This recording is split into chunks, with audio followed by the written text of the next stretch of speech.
Good evening.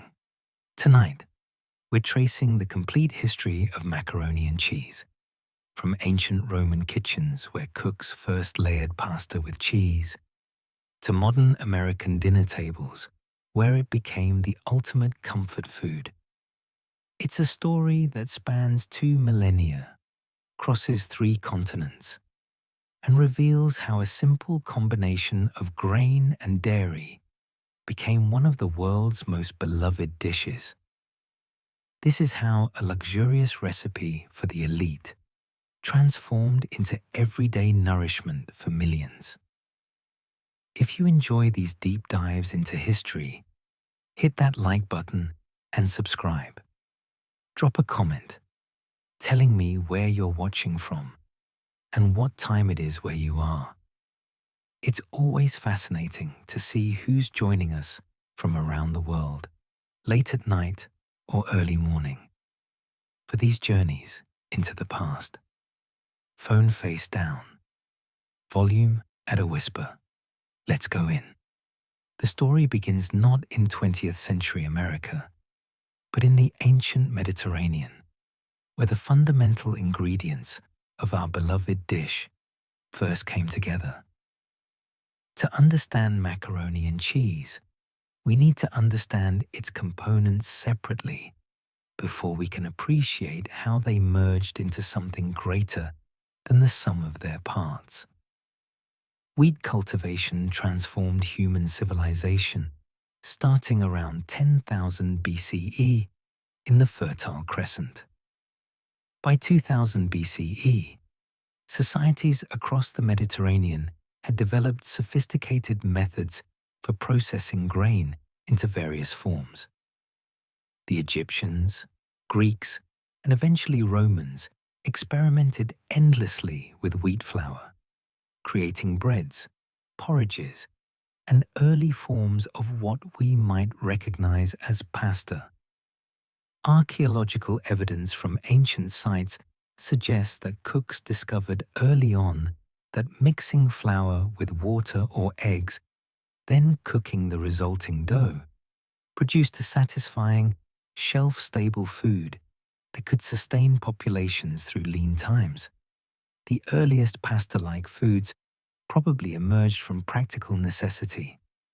Grain could be stored, but bread went stale. A dried pasta, however, could last for months or even years if kept properly. Ancient peoples in various regions independently discovered that sheets or strips of dough, once dried, created a preserved food that only needed boiling water to become edible again. This wasn't yet macaroni, not by a long stretch, but it was the foundation. Meanwhile, cheese-making developed along its own parallel track. Dairy animals were domesticated around 8000 BCE, and within a few thousand years, people across Europe, the Middle East, and North Africa had discovered that milk could be transformed into something even more valuable. The exact origins of cheesemaking remain debated, but most historians point to a likely accident. Milk stored in pouches made from animal stomachs, which contained natural enzymes that separated curds from whey. What might have seemed like spoiled milk turned out to be a revelation. By the time we reached the Roman Empire, cheesemaking had evolved into a sophisticated craft. The Romans produced numerous varieties, from fresh, soft cheeses to aged hard cheeses that could be grated over food. Roman soldiers received cheese rations as part of their standard provisions. It was portable, nutritious, and didn't spoil quickly in the Mediterranean heat. Cheese production centers emerged across the empire, from the Alpine regions to the shores of the Black Sea. The Romans even had a dedicated kitchen area called a careale, specifically designed for storing and aging cheese. Now we arrive at the critical moment, the convergence.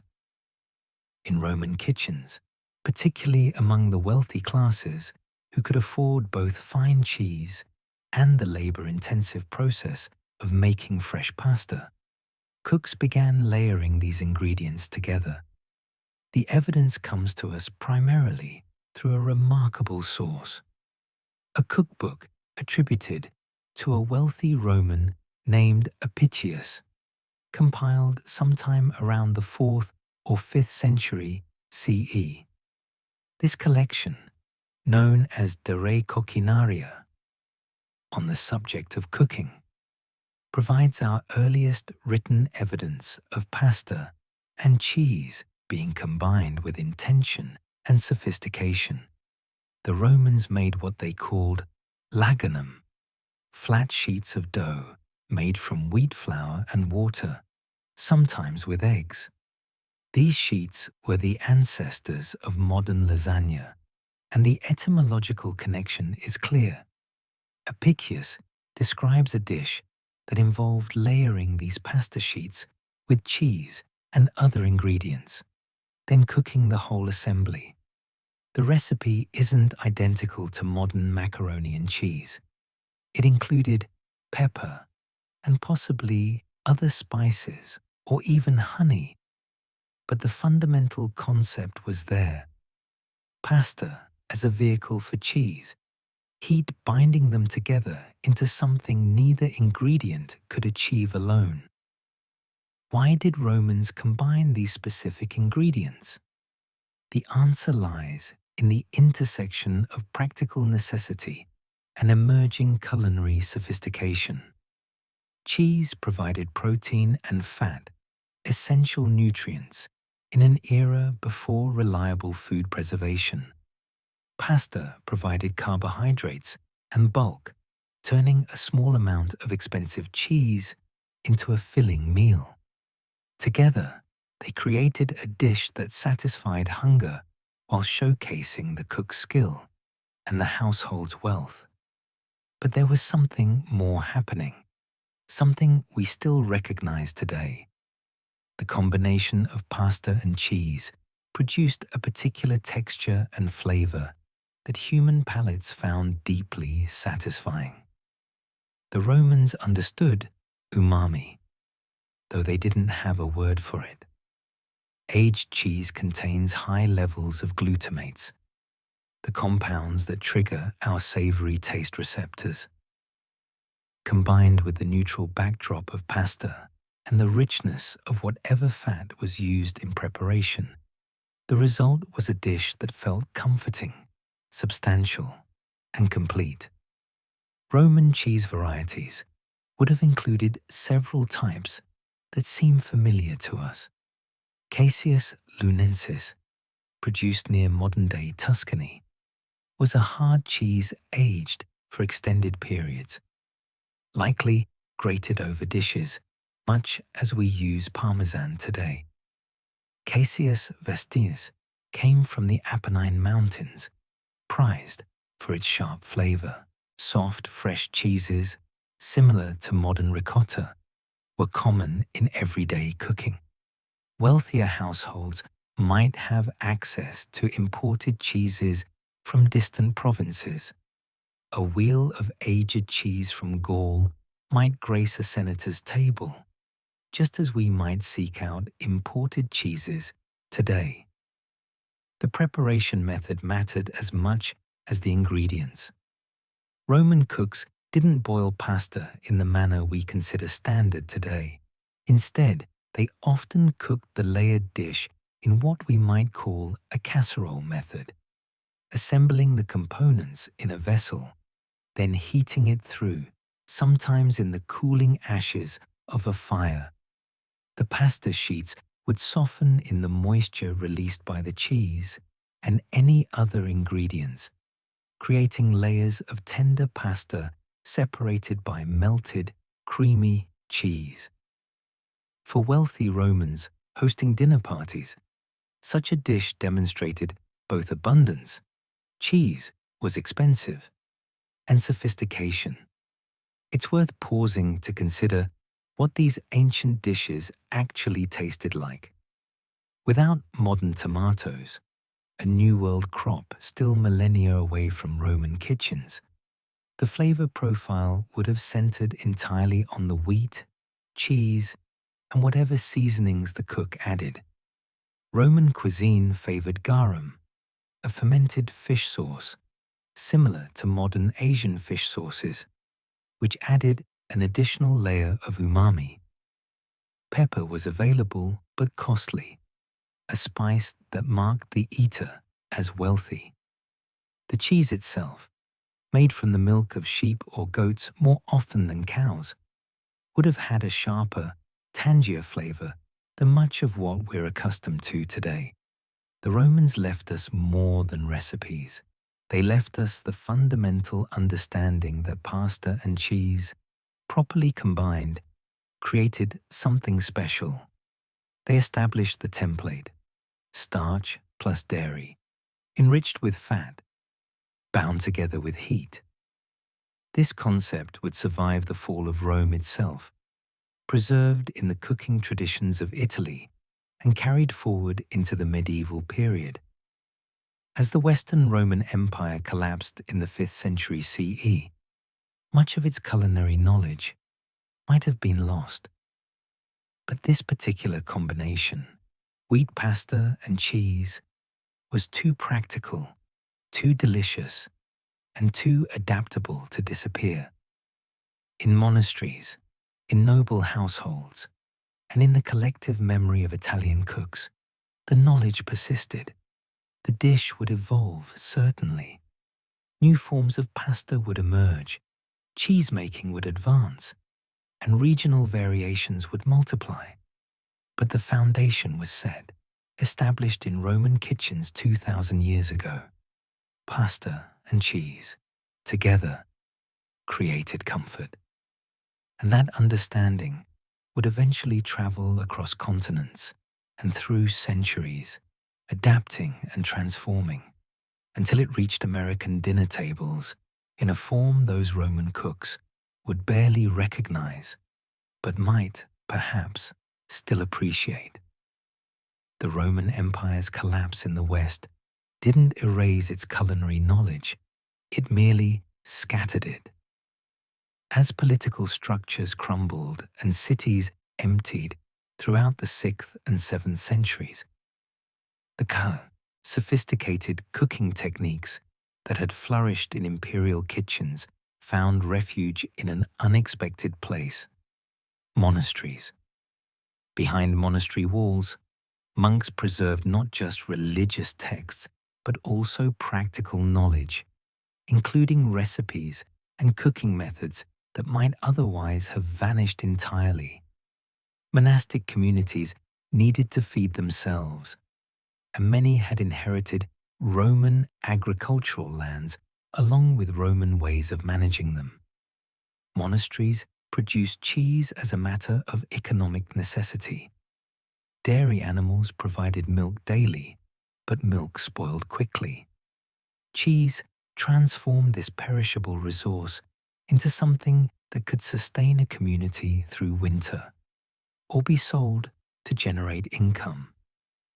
By the 8th century, monasteries across Europe had become centers of cheese-making expertise, each developing its own techniques suited to local conditions and available milk sources. The Benedictine rule, established by Saint Benedict of Nursia in the 6th century, shaped monastic life throughout medieval Europe. It prescribed a diet that excluded meat for most monks most of the time, making cheese an essential protein source. Monastery kitchens, staffed by monks assigned to culinary duties, maintained continuity of knowledge across generations. A young monk learning to cook in a monastic kitchen might be taught techniques passed down through 2 or 3 centuries, adapted slowly, preserved carefully. These monastic kitchens kept alive the Roman practice of combining pasta with cheese. The dishes weren't identical to Roman preparations. Cooking methods evolved, ingredients changed, Local tastes influenced recipes, but the fundamental concept persisted. Monks in northern Italy, where Roman traditions remained strongest, continued making fresh pasta sheets and layering them with cheese. The resulting dishes fed communities, appeared on feast day tables, and quietly ensured that this particular combination of ingredients survived the early medieval period. Meanwhile, in the Mediterranean's southern reaches, something transformative was occurring. Arab expansion across North Africa and into Sicily beginning in the 7th century brought new agricultural knowledge, new ingredients, and crucially, new pasta-making techniques. By the 9th century, Arab-controlled Sicily had become a center of innovation in dried pasta production. Arab geographers and travelers documented something remarkable. Sicilians were producing pasta in forms that could be dried, stored, and transported over long distances. The Arabic word itraya appears in texts from this period, referring to dried pasta strings. Unlike the fresh pasta sheets Romans had made, this dried pasta represented a technological leap forward.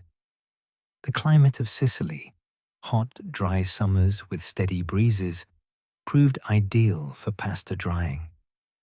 Production centers emerged around Palermo and other Sicilian cities, where pasta makers developed techniques for creating uniform strands that would dry evenly and store reliably. This Arab influence on pasta production can't be overstated. While debate continues among food historians about whether Arabs invented dried pasta or refined existing techniques, the evidence clearly shows that Sicily under Arab rule became the Mediterranean's primary pasta production center. The dried pasta produced there traveled along trade routes, reaching markets across the Islamic world and into Christian Europe. For the first time, pasta became a commodity that could move far from where it was made. The Norman conquest of Sicily in the 11th century didn't halt this pasta production. It accelerated it. Norman rulers recognized the economic value of Sicily's pasta industry and encouraged its expansion. Trade routes that had carried pasta to North African markets now also supplied Italian cities to the north. By 1154, the Arab geographer Muhammad al-Idrisi, working at the Norman court in Palermo, documented the existence of pasta factories producing dried pasta for export throughout the Mediterranean. As dried pasta became more available in mainland Italy during the 12th and 13th centuries, cooking techniques evolved to accommodate it. Dried pasta required different handling than fresh. It needed boiling in abundant water until tender, then draining. This cooking method, familiar to us now, gradually became standard. Italian cooks discovered that dried pasta's firm texture when properly cooked made it an excellent base for various sauces and toppings, including, of course, cheese. Cheese-making itself was advancing throughout the medieval period. The centuries between 500 and 1300 CE saw dramatic improvements in cheese production techniques, preservation methods, and variety. Northern Italy became particularly renowned for cheese production, benefiting from alpine pastures that produced excellent milk and from centuries of accumulated expertise. The Po River Valley, stretching across northern Italy, developed into one of Europe's premier cheese-making regions. By the 12th century, cheeses from this area were being traded across the Italian peninsula and beyond.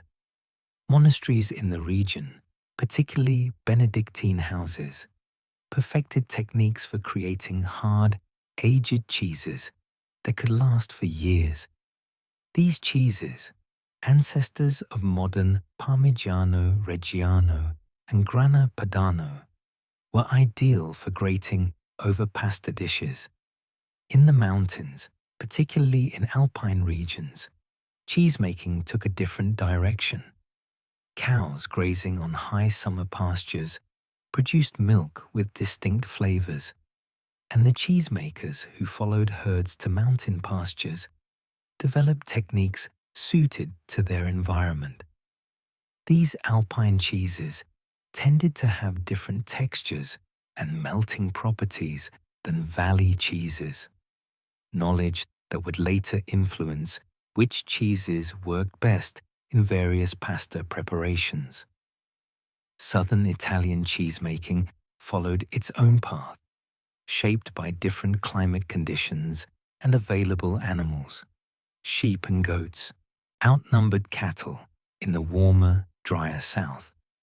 So southern Italian cheeses were typically made from sheep's milk or goat's milk rather than cow's milk.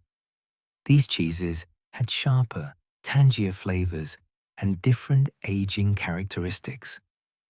Pecorino Romano, produced near Rome and in Sardinia, became one of the most important southern cheeses, grated over pasta in much the same way northern Italians used their hard cow's milk cheeses. These regional differences in cheese production led to regional differences in pasta and cheese combinations. Northern Italian cooks, with access to milder, creamier cheeses, developed dishes that emphasized cheese's richness and smooth texture. Southern Italian cooks, working with sharper sheep's milk cheeses, created combinations where cheese provided a bold counterpoint to pasta's neutrality. Both traditions honored the Roman foundation while adapting to local ingredients and tastes. The medieval period also saw the emergence of what we might call the first distinctly Italian pasta and cheese dishes. These weren't yet called macaroni and cheese. That name wouldn't emerge for centuries, but they were recognizable ancestors. Wealthy Italian households in the 13th century served pasta layered with cheese, sometimes enriched with butter or olive oil, seasoned with spices that trade routes made available. Saffron, expensive but prized, occasionally colored and flavored these dishes. Black pepper, imported from Asia at considerable cost, added heat. Recipe collections from this period are rare, but those that survive provide glimpses of medieval pasta and cheese preparations. A manuscript from the late 13th century describes cooking pasta, then mixing it with grated cheese and butter.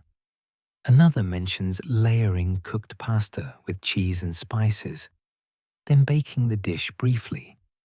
These recipes assumed knowledge.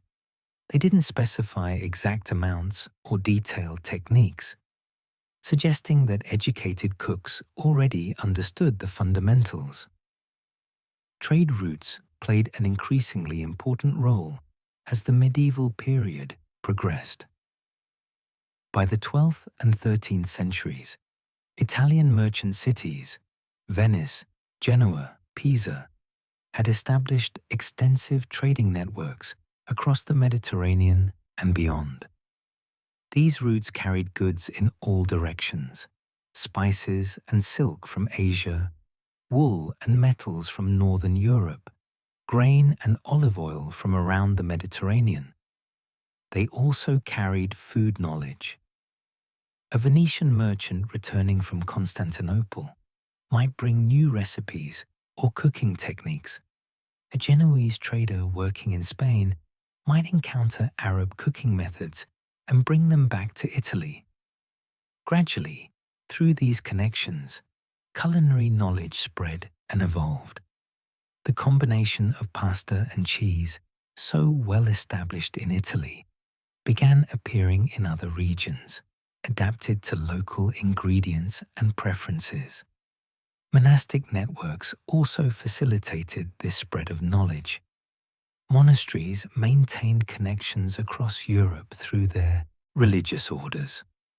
A monk traveling from an Italian monastery to one in France or Germany might carry recipes, techniques, and food traditions. Monastic hospitality meant that travelers were fed according to local traditions, creating opportunities for culinary exchange. The Cistercian order, particularly influential in the 12th and 13th centuries, established monasteries across Europe, each adapting Italian agricultural and culinary methods to new environments. By the end of the 13th century, pasta and cheese dishes had become established in Italian culinary tradition, no longer simply a Roman inheritance, but something distinctly medieval Italian. The dishes had evolved. Dried pasta had largely replaced fresh pasta sheets in many contexts. Cheese varieties had multiplied. Preparation methods had been refined. The knowledge was no longer confined to monastery kitchens or noble households. It had begun spreading into the broader population, at least in Italy. Yet pasta remained expensive for ordinary people. Wheat flour cost more than other grains, and the labor involved in pasta making, whether done by hand at home or purchased from specialized pasta makers, added to the expense. Cheese, too, represented a significant cost. These pasta and cheese dishes remained special occasion foods for most people, reserved for feast days or celebrations. The transformation into everyday fare still lay centuries ahead. The medieval period established crucial foundations for macaroni and cheese's future. It preserved Roman knowledge through political upheaval, integrated Arab innovations in pasta production, developed regional cheesemaking traditions that would define Italian cuisine, and began the process of spreading pasta and cheese combinations beyond Italy's borders. The stage was set for the next phase, the Renaissance period, when written recipes would become more common. Trade would expand further, and pasta with cheese would begin its journey toward becoming a dish that transcended its Italian origins. The 14th century marked a turning point in culinary history. Recipes began to be written down with increasing frequency and detail. For the first time, we can read actual instructions for preparing pasta with cheese rather than inferring practices from fragmentary evidence. The world of cooking was moving from oral tradition to documented knowledge, and pasta and cheese combinations were among the dishes deemed worthy of preservation in writing. One of the earliest and most significant sources is the Liber de Cocina, a Latin cookbook compiled in Naples sometime in the early 14th century, likely between 1304 and 1320. This manuscript, produced for the Angevin court of Naples, contains a recipe that marks a watershed moment in our story. The recipe describes taking fresh pasta. The text uses the word pasta, boiling it until tender, then serving it with grated cheese. The instructions are brief, assuming the reader's familiarity with basic techniques, but the fundamentals are unmistakable. Cooked pasta, cheese, combined while hot, so the cheese melts and coats the pasta. Another recipe in the same manuscript goes further. describing a layered dish that reads like a direct descendant of Roman preparations. The cook is instructed to make thin sheets of pasta, cook them, then layer them in a dish with grated cheese and sweet spices, including cinnamon and sugar. This last detail, the sweet spices, reminds us that medieval and Renaissance palates embraced flavor combinations we might find unexpected today. Sweet and savory weren't rigidly separated categories. A dish could be simultaneously rich with cheese and fragrant with cinnamon, and noble diners found nothing strange in this combination. These written recipes emerged in the context of Renaissance court culture, where elaborate dining had become a form of theatre.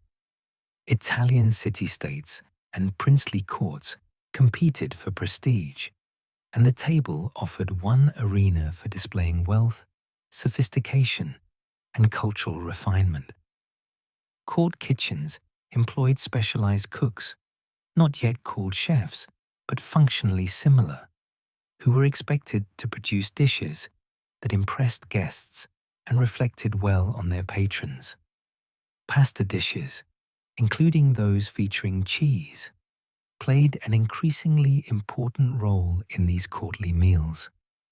A banquet at a ducal court might feature multiple courses, with pasta appearing as one element in a procession of dishes.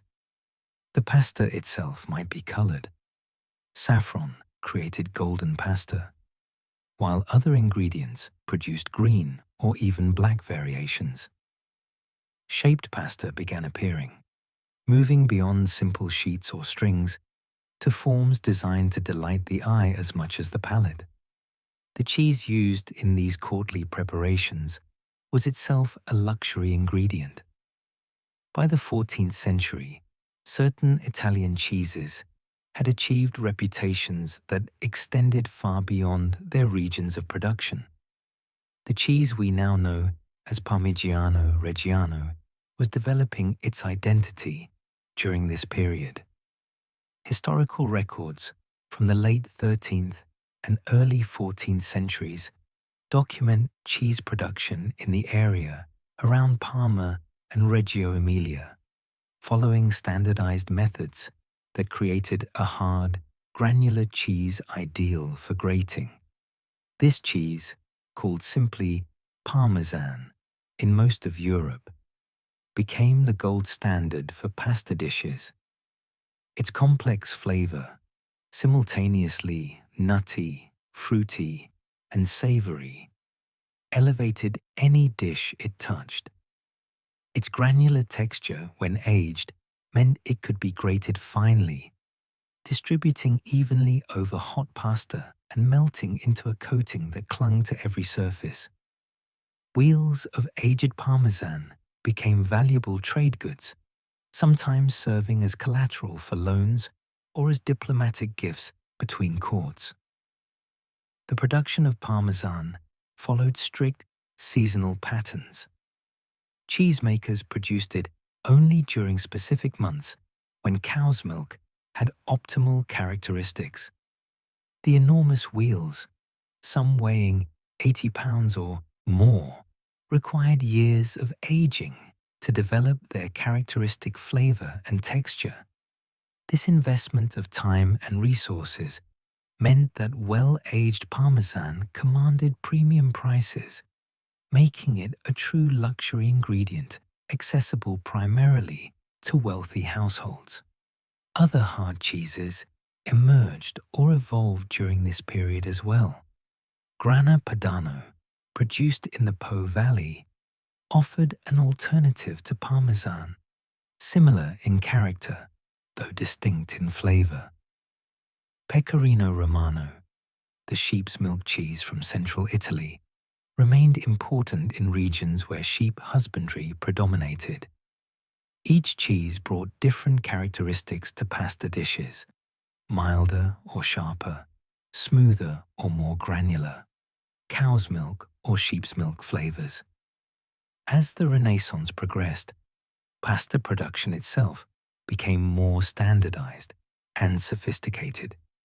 By the 15th century, pasta-making guilds had formed in Italian cities, establishing rules for production and quality standards. Naples emerged as a particular center of pasta manufacturing, benefiting from the excellent durum wheat grown in southern Italy and from centuries of accumulated expertise. Pasta makers developed new shapes and sizes, each with different culinary properties. The variety of pasta shapes expanded dramatically during the 15th and 16th centuries. Tubular shapes appeared, including early forms of macaroni, the name likely derived from Greek or Italian roots, referring to the shape or the kneading process. These hollow tubes of pasta had different sauce-holding properties than flat sheets or solid strings. Cheese could coat their exteriors while also filling their interiors, creating a more intense cheese-to-pasta ratio. This development would prove significant centuries later, when macaroni became the standard pasta for macaroni and cheese in English-speaking countries. Recipe books, or rather manuscript recipe collections, began circulating among wealthy households. These weren't printed books. The printing press only reached Italy in the 1460s, but hand-copied manuscripts that noble families treasured and sometimes added to with their own household recipes. A manuscript might be copied for a daughter's wedding, giving her access to her mother's household's culinary knowledge. These collections documented not just what was cooked, but how social classes signaled their status through food. One particularly influential manuscript from the mid-15th century, written by Maestro Martino da Como, a cook working in Rome, represents a significant advance in recipe documentation. Martino's recipes include detailed instructions for preparing various pasta shapes and explicit directions for saucing them. Several of his recipes call for serving pasta with grated cheese and butter, a combination that allowed the cheese's flavor to shine, while the butter added richness and helped create a smooth coating. Martino's work influenced later printed cookbooks, particularly Bartolomeo Platina's De Honesta Voluptate et Valetudine, on honorable pleasure and health, printed in 1470 and subsequently reprinted numerous times. Platina adapted many of Martino's recipes, bringing pasta and cheese preparations to a much wider audience through the power of print. By the late 15th century, anyone literate who could afford a printed cookbook could learn to prepare these dishes, assuming they could also afford the ingredients. The year 1533 brought a development that would have far-reaching consequences for the spread of Italian culinary traditions. Catherine de' Medici's marriage to the future King Henry II of France.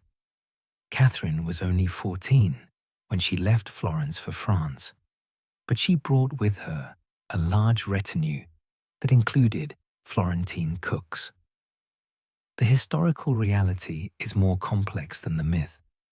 French cuisine didn't require Italian cooks to teach its sophistication, but the Italian cooks in Catherine's household did introduce certain Italian dishes and techniques to the French court. Whether Catherine's cooks actually introduced pasta to France remains debated among historians. The French had their own pasta traditions, influenced by contact with Italy and by their own regional developments. But the presence of Italian cooks at the French court working alongside French cooks, certainly facilitated culinary exchange. Recipes moved between kitchens. Techniques were shared, adapted, and modified. Over the decades following Catherine's arrival, French court cuisine incorporated some Italian elements while maintaining its distinct character. More significant than any single dish was the general cultural exchange that occurred between Renaissance Italy and France. By the 16th century, France was emerging as a major cultural and political power, and French elites looked to Italian Renaissance culture as a model worth emulating. This included culinary culture. French nobles visiting Italian courts observed Italian dining customs and returned home with new ideas. Italian books, including cookbooks, circulated in France. Gradually, pasta dishes, including preparations combining pasta with cheese, became familiar in French aristocratic kitchens. The 16th century also saw pasta and cheese combinations spreading beyond Italy and France to other parts of Europe. German-speaking regions had their own pasta traditions, spätzle, and other dumpling-like preparations, but Italian-style dried pasta began appearing in German markets, imported through trade routes. English travelers to Italy encountered pasta dishes and occasionally brought recipes home. The spread was gradual and initially limited to wealthy households who could afford imported ingredients and employ cooks trained in Italian techniques. Throughout this Renaissance period, pasta with cheese remained primarily a dish of the privileged classes. The cost of ingredients placed it beyond reach for most people. A peasant family might occasionally enjoy pasta on feast days, but the cheese would likely be a simple local variety, and the pasta might be homemade from inferior flour. The elaborate preparations served in courtly settings. Pasta with aged parmesan, enriched with butter, perhaps colored with expensive saffron, represented a different culinary world entirely. Yet the Renaissance period established crucial foundations. Written recipes meant knowledge could be preserved and transmitted more reliably than through oral tradition alone. The printing press meant recipes could reach a much wider audience, even if most people couldn't afford to prepare what they read about. Standardization of pasta production meant more consistent quality. The development and refinement of cheeses like Parmesan created ingredients specifically suited to pasta preparations.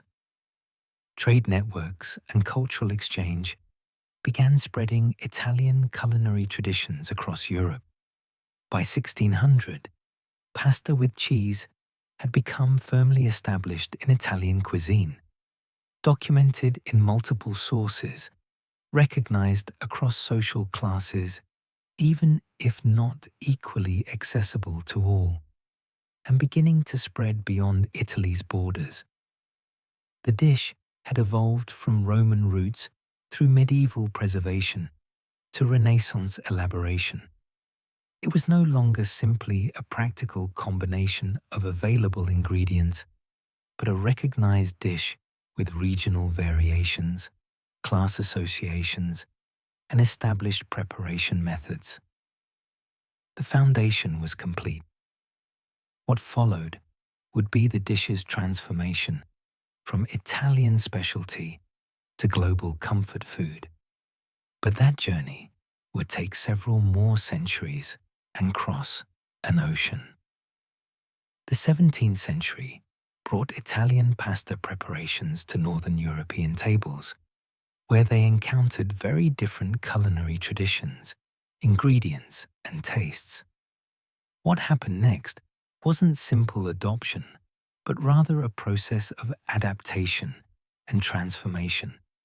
English, German, Dutch, and Swiss cooks took the Italian concept of pasta with cheese and reshaped it according to their own food cultures, creating variations that would eventually influence how the English-speaking world understood this dish. England provides the clearest example of this culinary translation. Macaroni arrived in England during the 17th century, initially through two main channels: English travellers returning from Italy and Italian merchants and craftsmen working in London. The Grand Tour, that educational journey through continental Europe, undertaken by wealthy young Englishmen, typically included extended stays in Italy, where travellers encountered Italian cuisine and sometimes developed a taste for it. These returning travellers brought back not just paintings and classical learning, but also recipes and sometimes actual ingredients. London's growing Italian community established small shops where one could purchase imported goods, including dried pasta. By the 1660s, references to macaroni begin appearing in English sources with increasing frequency. Samuel Pepys, the famous diarist, mentioned eating a dish of macaroni in 1662, though his spelling, and indeed the spelling varied wildly in this period, suggests the dish remained exotic enough that its name hadn't yet stabilized in English. But English cooks didn't simply replicate Italian preparations. They adapted pasta dishes to fit English food traditions. And one of the most significant English food traditions was the pudding. English puddings in this era weren't the desserts we might imagine today, but rather a broad category of dishes involving ingredients combined and cooked together, often in a cloth or dish, frequently involving dairy. Savoury puddings appeared regularly on English tables across all social classes. When English cooks encountered macaroni, they saw it through the lens of pudding making.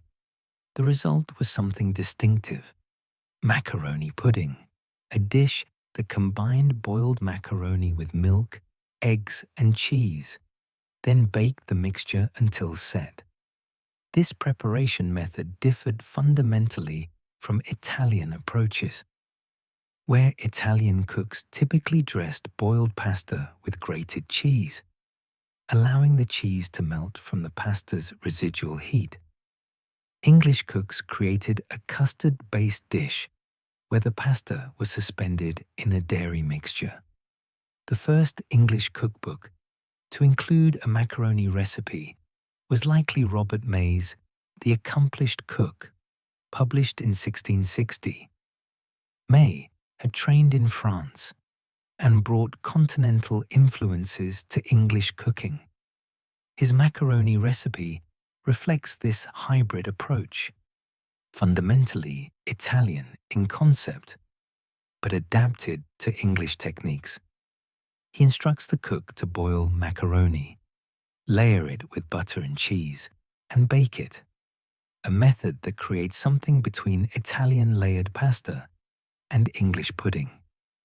By the early 18th century, macaroni dishes appeared regularly in English cookbooks aimed at the gentry and aspiring middle classes.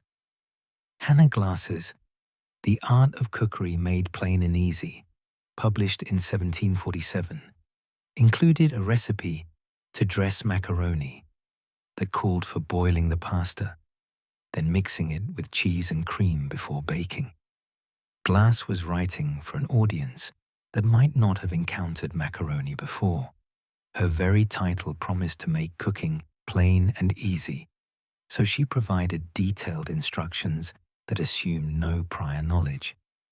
These English macaroni dishes typically used English cheeses rather than imported Parmesan.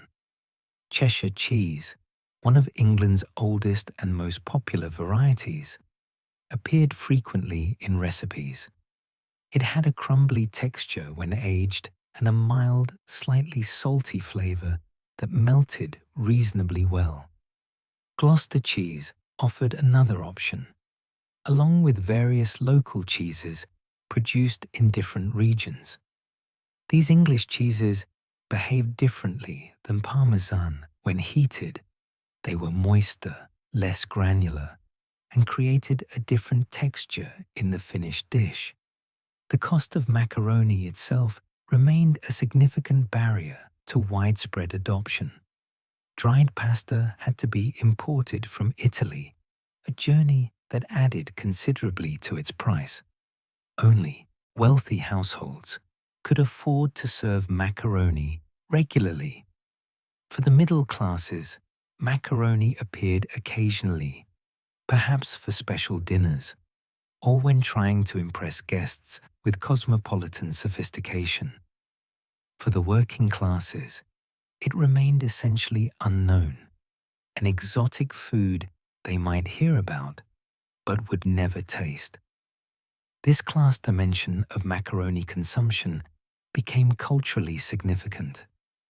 By the mid-18th century, young Englishmen who affected Italian manners and dress, particularly those who had taken the Grand Tour and returned full of continental affectations, were mockingly called macaronis. The term implied foppishness, superficial cosmopolitanism, and pretentious refinement. The famous Yankee Doodle song, with its line about stuck a feather in his cap and called it macaroni, references this cultural association.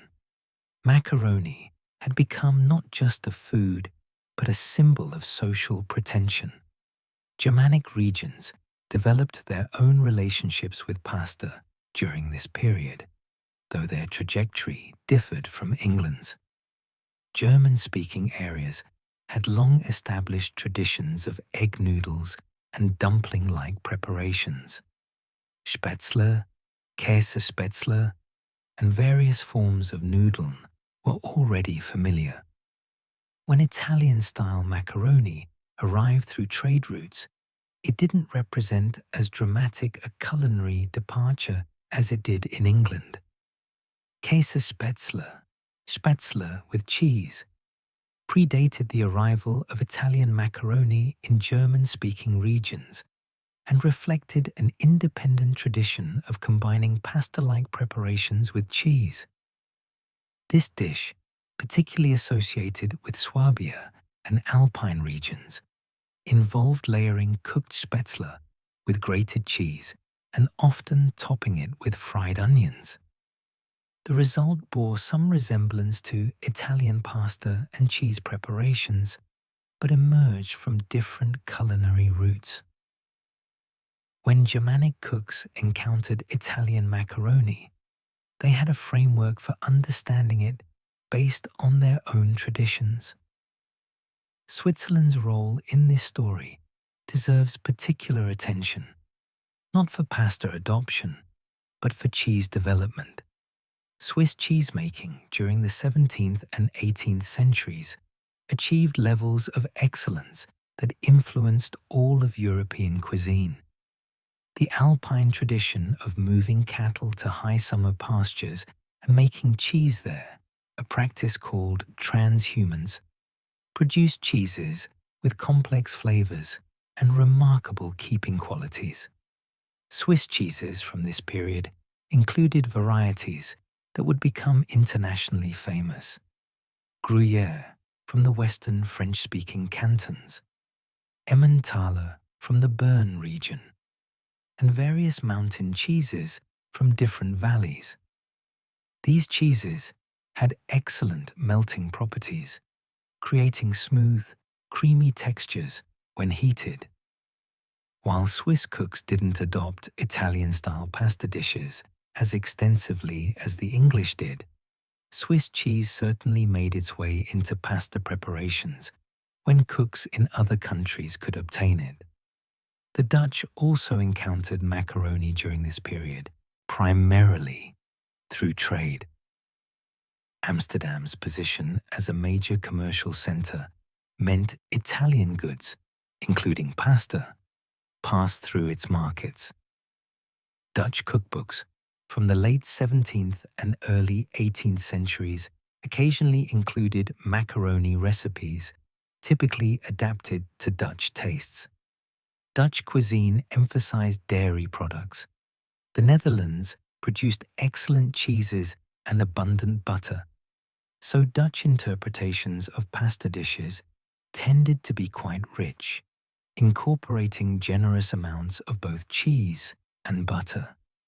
Across Northern Europe, recipe adaptations reflected local preferences and available ingredients.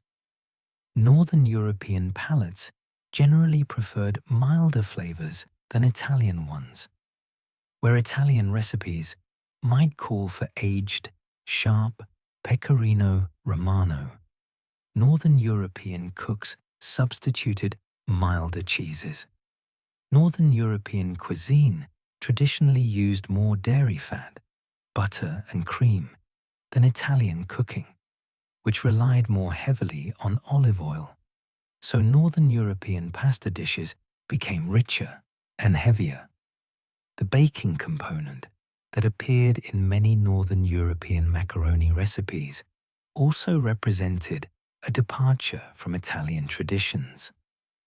Italian cooks typically served pasta immediately after dressing it, while Northern European cooks often subjected pasta dishes to further cooking after combining pasta with cheese.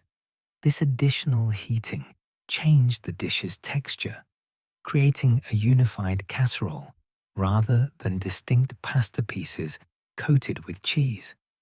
The golden brown crust that formed on top of baked macaroni dishes appealed to Northern European preferences for textural contrast. Early cookbooks from this period reveal how recipe writers imagined their audiences. Books aimed at aristocratic households assumed access to imported ingredients and skilled cooks. Books aimed at the middling sort provided more detailed instructions and suggested substitutions for expensive ingredients. The very existence of macaroni recipes in middle-class cookbooks suggests aspirational cooking, dishes that allowed households to approximate aristocratic dining without aristocratic budgets. Religious differences also influenced food culture in Northern Europe during this period. Protestant regions, particularly after the Reformation, had severed ties with Catholic food traditions and developed distinct culinary identities. The absence of Catholic fasting traditions, which had historically driven cheese consumption in Catholic regions, meant cheese held different cultural significance. Yet cheese remained economically important and culinarily central across religious boundaries. By the mid-18th century, macaroni had established a foothold in Northern European cuisine, particularly in England. It remained a special occasion dish for most people, marked by its cost and its associations with continental sophistication. The English particularly had developed their own distinct preparation style, one that emphasized pudding-like textures and English cheeses over Italian approaches. These English preparations would prove historically significant because they represented the form in which macaroni and cheese would eventually cross the Atlantic to North America. The foundation was now complete for the dish's transatlantic journey. English colonists in North America maintained cultural and culinary connections to England. English cookbooks circulated in the colonies. English food preferences shaped colonial cooking among English settlers. When macaroni eventually appeared in English colonial America, it would arrive carrying these English interpretations. The pudding-style preparations, the baked dishes, the use of mild English-style cheeses, rather than the Italian original. The transformation was remarkable when viewed across the full arc from Roman origins through Italian Renaissance refinement to Northern European adaptation. A dish that began as layered fresh pasta with grated Roman cheese had become, in England, a baked pudding of boiled macaroni suspended in a custard of eggs, milk, and mild cheese. Both versions combined pasta and cheese, but they represented fundamentally different culinary approaches, products of different food cultures adapting the same basic concept to their own traditions and tastes. And it was this English version, not the Italian one, that would travel to America and eventually transform into the macaroni and cheese we know today. The story of macaroni and cheese in America begins, somewhat improbably, with a founding father. Thomas Jefferson's role in introducing this dish to American tables has been romanticized over the years, but the documented facts remain remarkable enough without embellishment. Jefferson didn't invent macaroni and cheese, and he wasn't the first American to eat it, but his enthusiasm for the dish and his efforts to make it available helped establish it in early American culinary culture. Colonial Americans before Jefferson's time certainly knew about macaroni. English cookbooks circulated in the colonies, and wealthy colonists with connections to England occasionally encountered the dish. But macaroni remained extremely rare in pre-revolutionary America. The colonies produced no pasta. All macaroni had to be imported from Europe at considerable expense. Most colonists, even prosperous ones, never tasted it. The dish belonged to that category of European refinements that Americans might read about, but couldn't easily obtain or prepare. Thomas Jefferson's relationship with macaroni began during his years in Europe. Appointed minister to France in 1784, Jefferson spent 5 years in Paris, from 1784 to 1789. During a period of remarkable cultural ferment, he traveled extensively throughout France and made extended trips to northern Italy, including several weeks in 1787 touring Italian cities. Jefferson was a committed note-taker and observer, documenting everything from architecture to agriculture, and food captured his attention as much as any other subject. In northern Italy, Jefferson encountered macaroni prepared in the Italian manner, fresh pasta dressed with grated cheese, or baked preparations layered with cheese and butter. He appears to have been genuinely struck by the dish. Jefferson's notes from this period include observations about pasta-making techniques and inquiries about obtaining pasta-making equipment. This wasn't idle curiosity. Jefferson saw practical applications.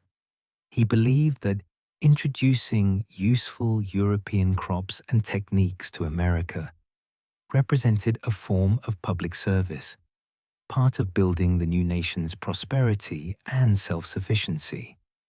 Before leaving Europe, Jefferson acquired a pasta-making machine, or at least detailed drawings of one. The exact sequence of events remains somewhat unclear from available records, but we know that Jefferson had a machine for making macaroni at Monticello by the 1790s. The machine wasn't particularly successful. Homemade pasta never quite matched the quality of imported varieties, but Jefferson's persistence in trying to produce macaroni domestically speaks to his commitment to the dish. Jefferson also imported substantial quantities of macaroni from Europe. His account books and correspondence contain numerous references to purchases of macaroni from Italy and France. He bought it in bulk, multiple crates at a time, enough to serve at frequent dinners and to share with friends and family. For Jefferson, macaroni wasn't simply a personal indulgence, but part of his broader philosophy of refined living and his vision of what American culture could become.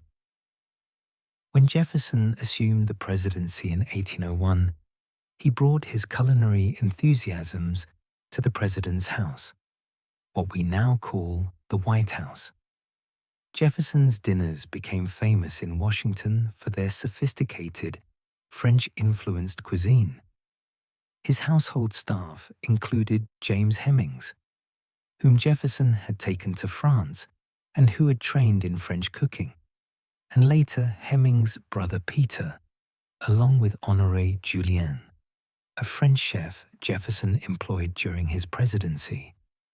These cooks prepared the dishes Jefferson had enjoyed in Europe, adapted to available American ingredients.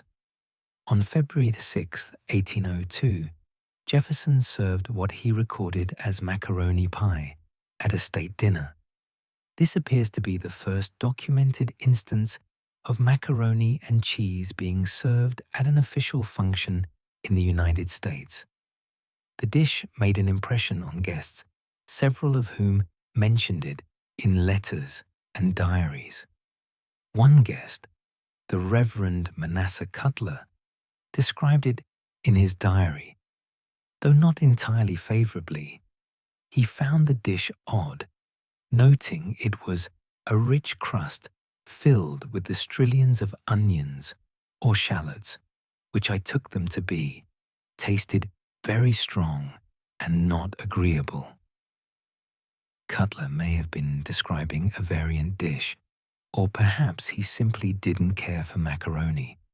The recipe Jefferson's household used likely resembled English-style macaroni puddings more than Italian preparations.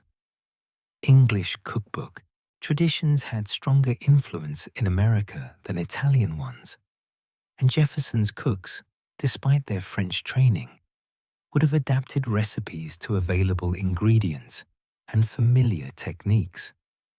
The dish probably involved boiling macaroni, mixing it with cheese and possibly eggs and cream, then baking it, the approach found in English cookbooks of the period. The most significant American macaroni and cheese recipe from this era comes not from Jefferson's own household, but from a close connection. Mary Randolph, Jefferson's cousin by marriage. Randolph's cookbook, The Virginia Housewife, published in 1824, includes what is considered the first macaroni and cheese recipe, published in an American cookbook. By the time of publication, Jefferson had been out of office for 15 years and had returned to Monticello, but Randolph's recipe reflects the Virginia gentry's culinary traditions that Jefferson had helped shape. Randolph's recipe instructs the cook to boil macaroni in milk with butter until tender, then place it in a dish, mix it with beaten eggs and grated cheese, and bake until the top browns. This technique, boiling pasta in milk rather than water, may seem unusual today, but it was common in early American cooking. Milk added richness and created a creamier final texture. The eggs helped bind the dish together, creating structure similar to a custard. The baking created a golden crust that added textural interest. The recipe's inclusion in Randolph's cookbook suggests that by the 1820s, macaroni and cheese had achieved some currency among Virginia's planter class. Randolph was writing for an audience of housewives managing plantation households, women who supervised enslaved cooks and needed to understand recipes themselves, even if they didn't personally prepare food. The fact that she included macaroni among recipes for more common dishes suggests she expected some readers to have access to macaroni and interest in preparing it. But access remains severely limited. In early 19th century America, macaroni still had to be imported. A household wanting to serve it needed either to purchase imported macaroni from one of the few merchants who carried it, typically in major port cities, or to make it from scratch using specialized equipment few possessed. Either way, the expense placed macaroni beyond the reach of most Americans. Cheese presented fewer obstacles but still posed challenges. American cheesemaking in this period was developing its own traditions, distinct from European ones. Most American cheese was made on farms for household consumption, with surplus sold locally. It tended to be simple, fresh cheeses or lightly aged varieties, rather than the complex aged cheeses Europeans prized. Cheddar-style cheeses had been introduced from England and were gaining popularity, particularly in New England. But production remained small-scale and distribution limited. The cheeses Jefferson would have used for his macaroni dishes probably included both imported and domestic varieties. His account books record purchases of Parmesan cheese imported from Italy, an enormous expense that reflects both his wealth and his commitment to authentic flavors. But he also would have used domestic cheeses, likely aged cheddars or other hard cheeses suitable for grating, when imported varieties weren't available, or when feeding a crowd made the expense of imported cheese impractical. For most Americans who encountered macaroni and cheese, in these early decades, the cheese component would have been entirely domestic. Local cheese, whatever the household could obtain or produce, made its way into these dishes. This meant that American macaroni and cheese began developing its own character, shaped by American cheese-making traditions, rather than Italian ones.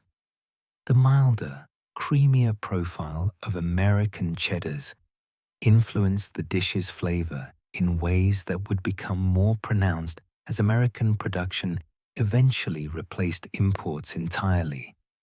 The social dynamics surrounding macaroni in early America reveal much about the new nation's cultural aspirations and anxieties.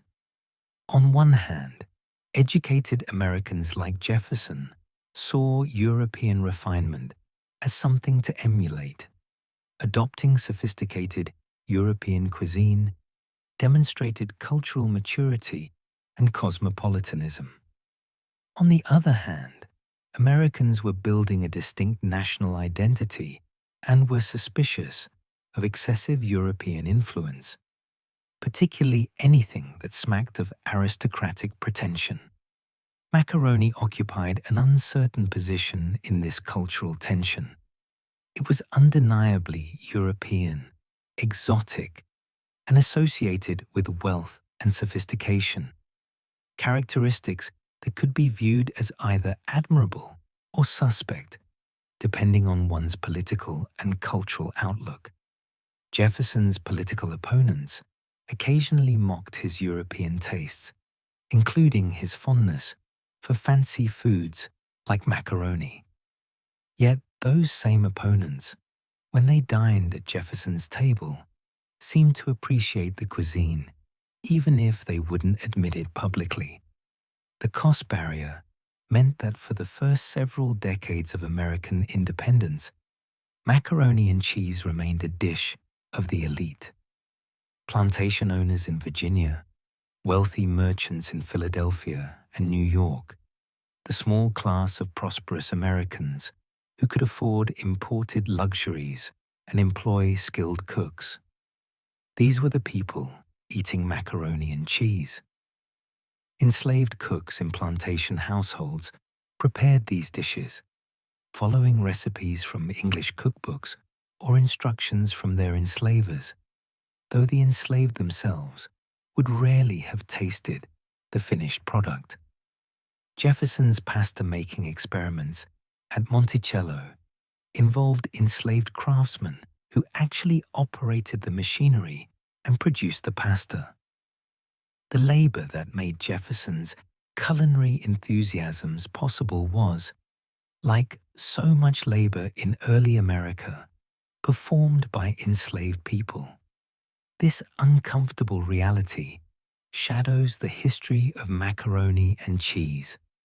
In early America, the dish's introduction was facilitated by slavery, prepared by enslaved cooks, served at tables maintained by enslaved labor.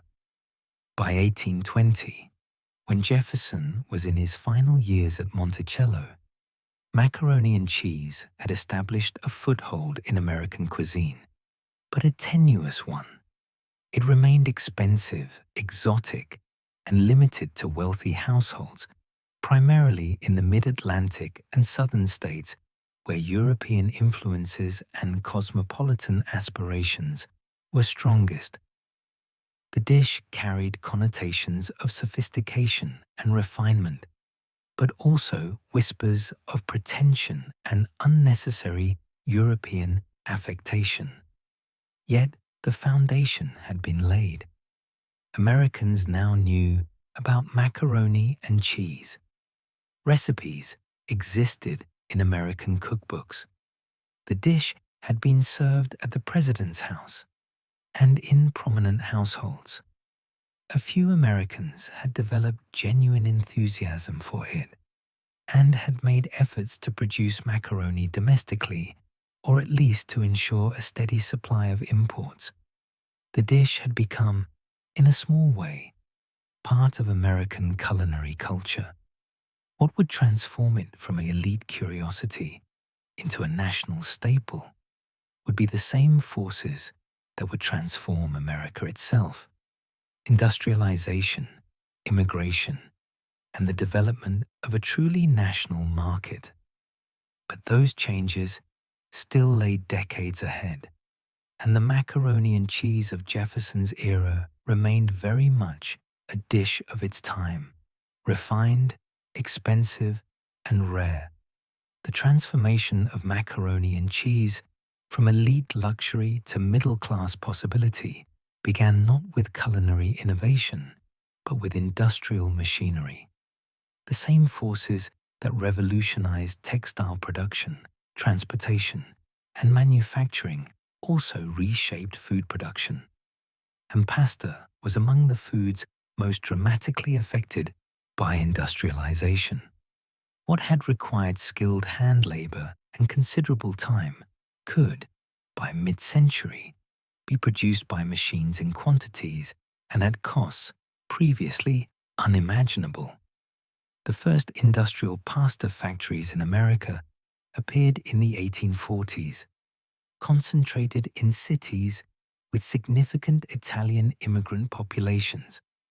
Brooklyn, New York, saw some of the earliest operations. French and Italian immigrants, bringing knowledge of European pasta-making techniques, established small factories that used mechanical equipment to mix dough, extrude it into shapes, and dry it in controlled conditions. These early factories were modest affairs compared to what would come later, but they represented a fundamental shift. Pasta was becoming an American-made product rather than an expensive European import. The machinery itself evolved rapidly.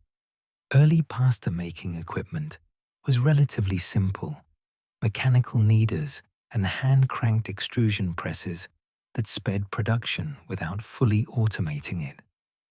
By the 1860s and 1870s, more sophisticated machines appeared, powered by steam engines rather than human muscle. These machines could produce consistent pasta in standardized shapes, dry it efficiently, and package it for distribution. Production costs fell steadily as machinery improved and production scales increased. The impact on price was dramatic. In the 1820s, a pound of imported macaroni might cost the equivalent of several days' wages for a working person, placing it firmly beyond their reach. By the 1870s, American-made macaroni cost a small fraction of that. Still not trivial for working-class families, but affordable enough that middle-class households could purchase it regularly. This price decline opened an entirely new market for pasta and for the dishes made with it. Cheese production underwent parallel industrialization. Traditionally, cheese had been made on individual farms, each producing small quantities according to local methods.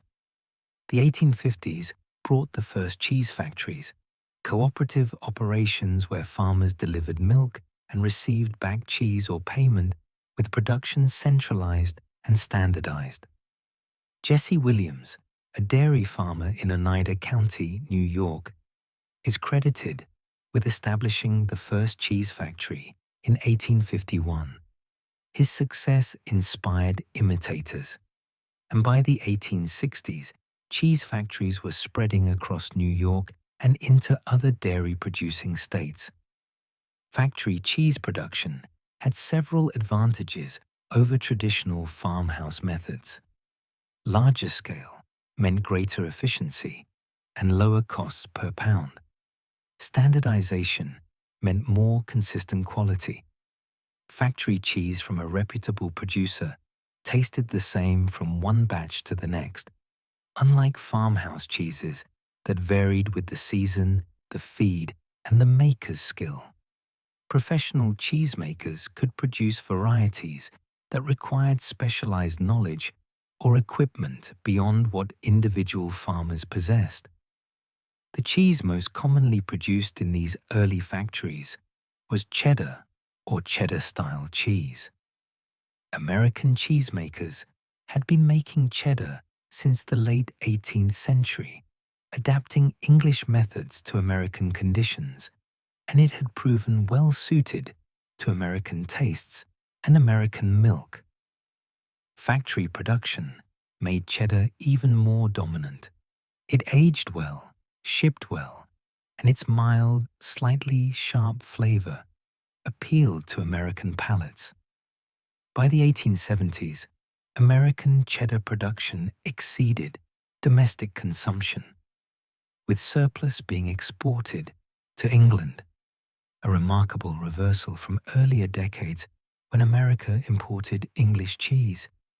This availability of affordable American-made pasta and cheese transformed macaroni and cheese from occasional luxury to practical possibility for middle-class households. Cookbooks from the mid to late 19th century reflect this shift.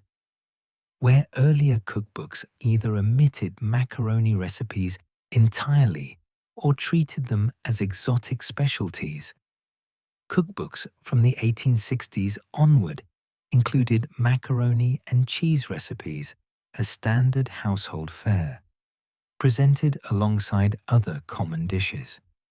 Miss Beecher's Domestic Receipt Book, published in 1846, included a straightforward recipe for macaroni that assumed readers had basic familiarity with the ingredient. Catherine Beecher, sister of Harriet Beecher Stowe and a prominent domestic advisor, wrote for an audience of middle-class housewives managing their own households with limited help. Her inclusion of macaroni recipes signaled that the ingredient had entered mainstream American cooking. By the 1870s and 1880s, nearly every American cookbook aimed at middle-class readers included at least one macaroni and cheese recipe. These recipes showed remarkable consistency and approach. boil the macaroni in water or milk, mix it with grated cheese and often eggs or cream, bake until golden. Regional variations existed. Some recipes called for breadcrumb toppings. Some included mustard or other seasonings. Some used different cheeses. But the fundamental method remained stable. Immigration played a crucial role in pasta's American story, particularly immigration from southern Italy. Before 1880, most Italian immigrants to America came from northern Italy.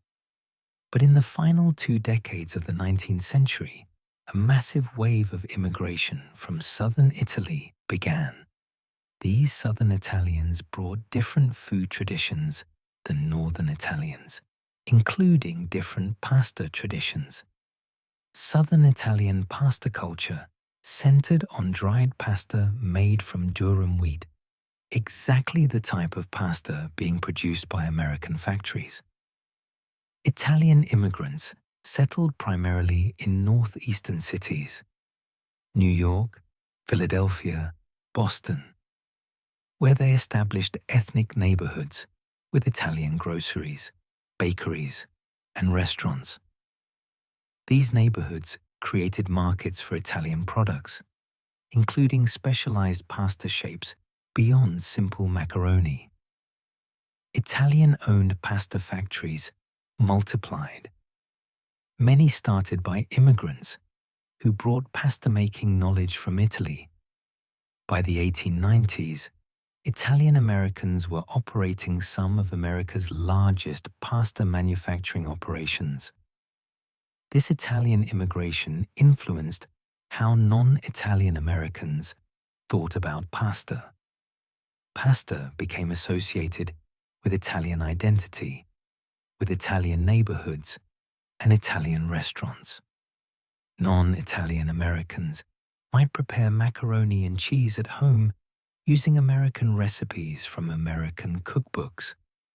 But if they ate pasta in a restaurant, it was likely an Italian restaurant serving Italian-style preparations. This dual identity, pasta as both American ingredient and Italian food, would persist throughout the 20th century. The expansion of railroad networks facilitated pasta and cheese distribution beyond urban centers. In the 1840s and 1850s, rail lines connected northeastern cities with each other and began pushing west. By the 1860s, transcontinental railroads linked the coasts. These rail networks created a national market for manufactured goods, including food products. Pasta made in Brooklyn could reach customers in Ohio or Michigan. Wisconsin cheese could find buyers in New York or Philadelphia. Refrigerated rail cars, introduced in the 1870s, revolutionized cheese transportation. Before refrigeration, only hard cheeses that could withstand summer heat could be shipped long distances. Refrigeration allowed a wider variety of cheeses to reach distant markets without spoiling.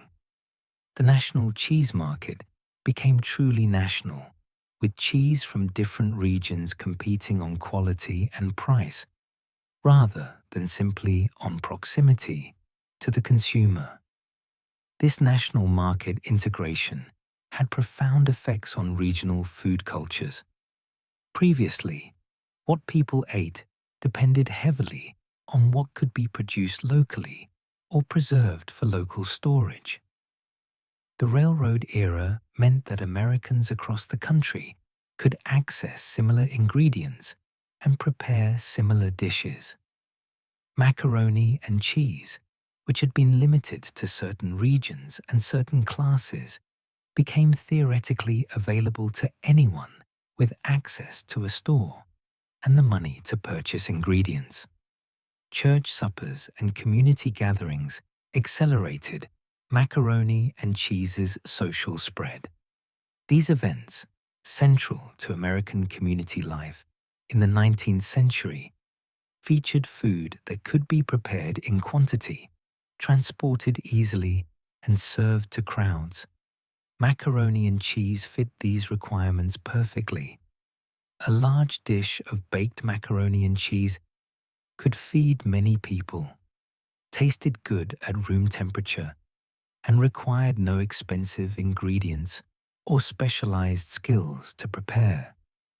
Women's church groups and social organizations published charity cookbooks throughout the late 19th century, collections of recipes contributed by members and sold to raise funds.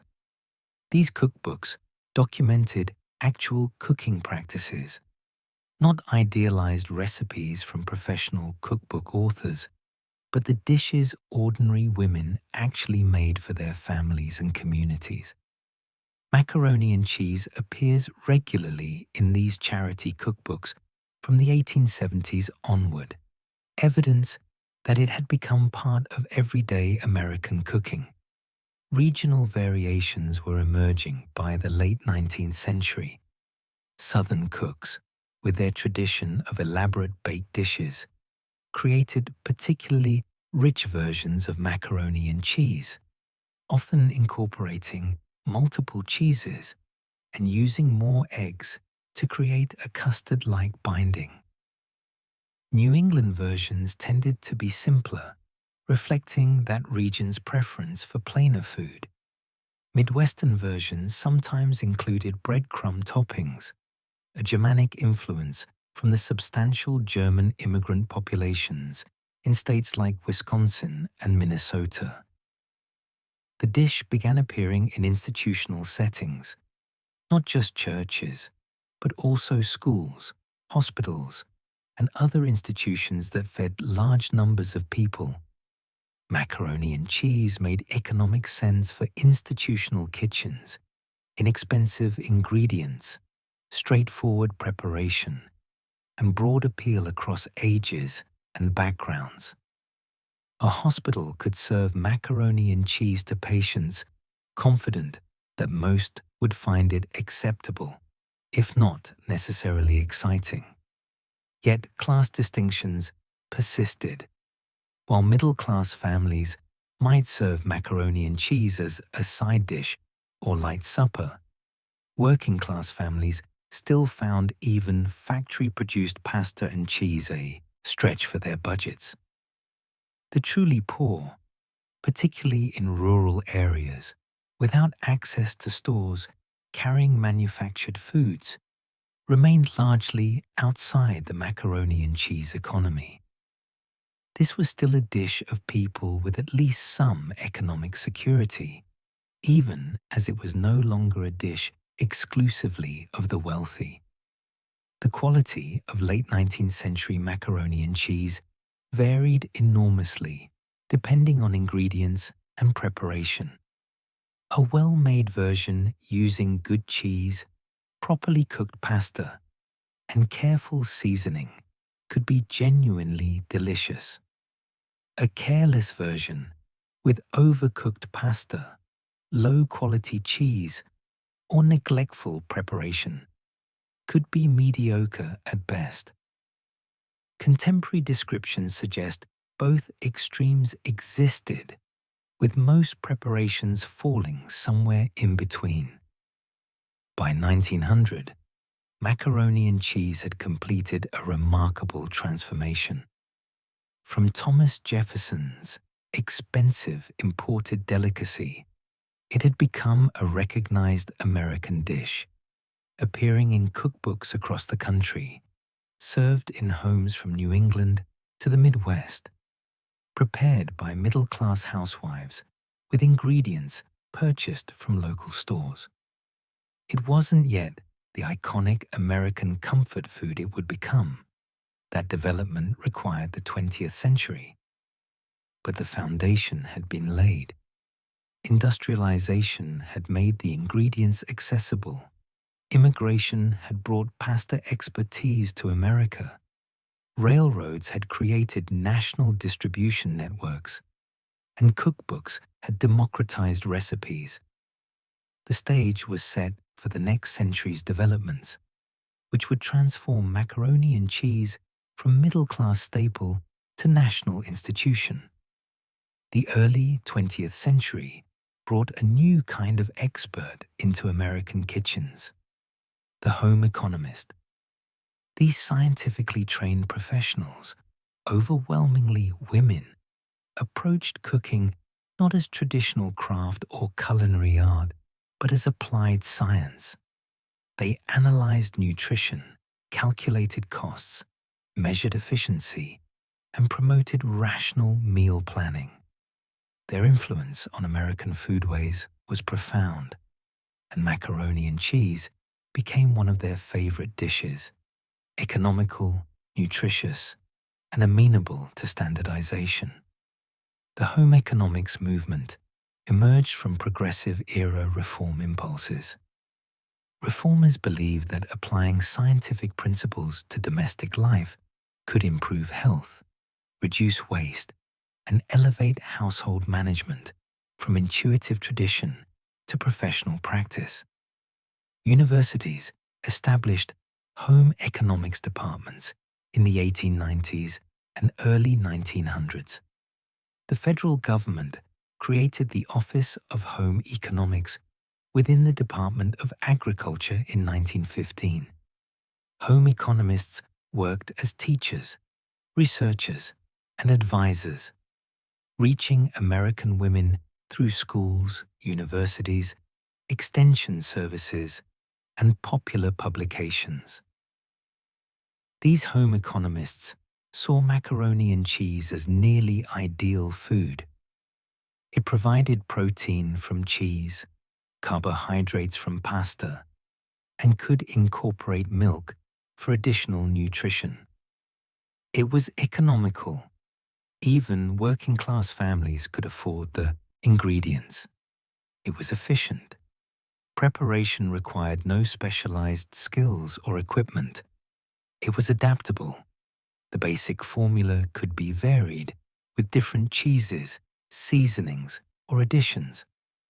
Home economists promoted macaroni and cheese enthusiastically in their publications, classes, and demonstrations. Ellen Richards, often called the founder of home economics, advocated for nutritious, economical meals that freed women's time for other pursuits. She and her colleagues conducted extensive nutrition research, analyzed food costs, and developed recommended diets that balanced nutrition with economy.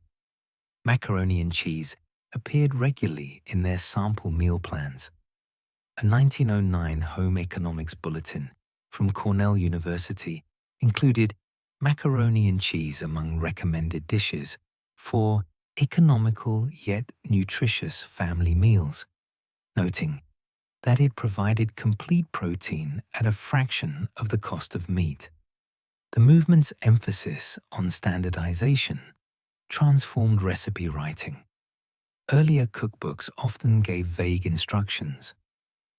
Add cheese to taste. Bake until done, assuming cooks would rely on experience and judgment. Home economists insisted on precise measurements and specific temperatures. A recipe should produce consistent results when followed exactly. This approach made cooking more accessible to inexperienced cooks, but also reduced cooking to following formulas rather than developing intuitive skill. Women's magazines of the 1910s and 1920s published home economist-approved recipes extensively.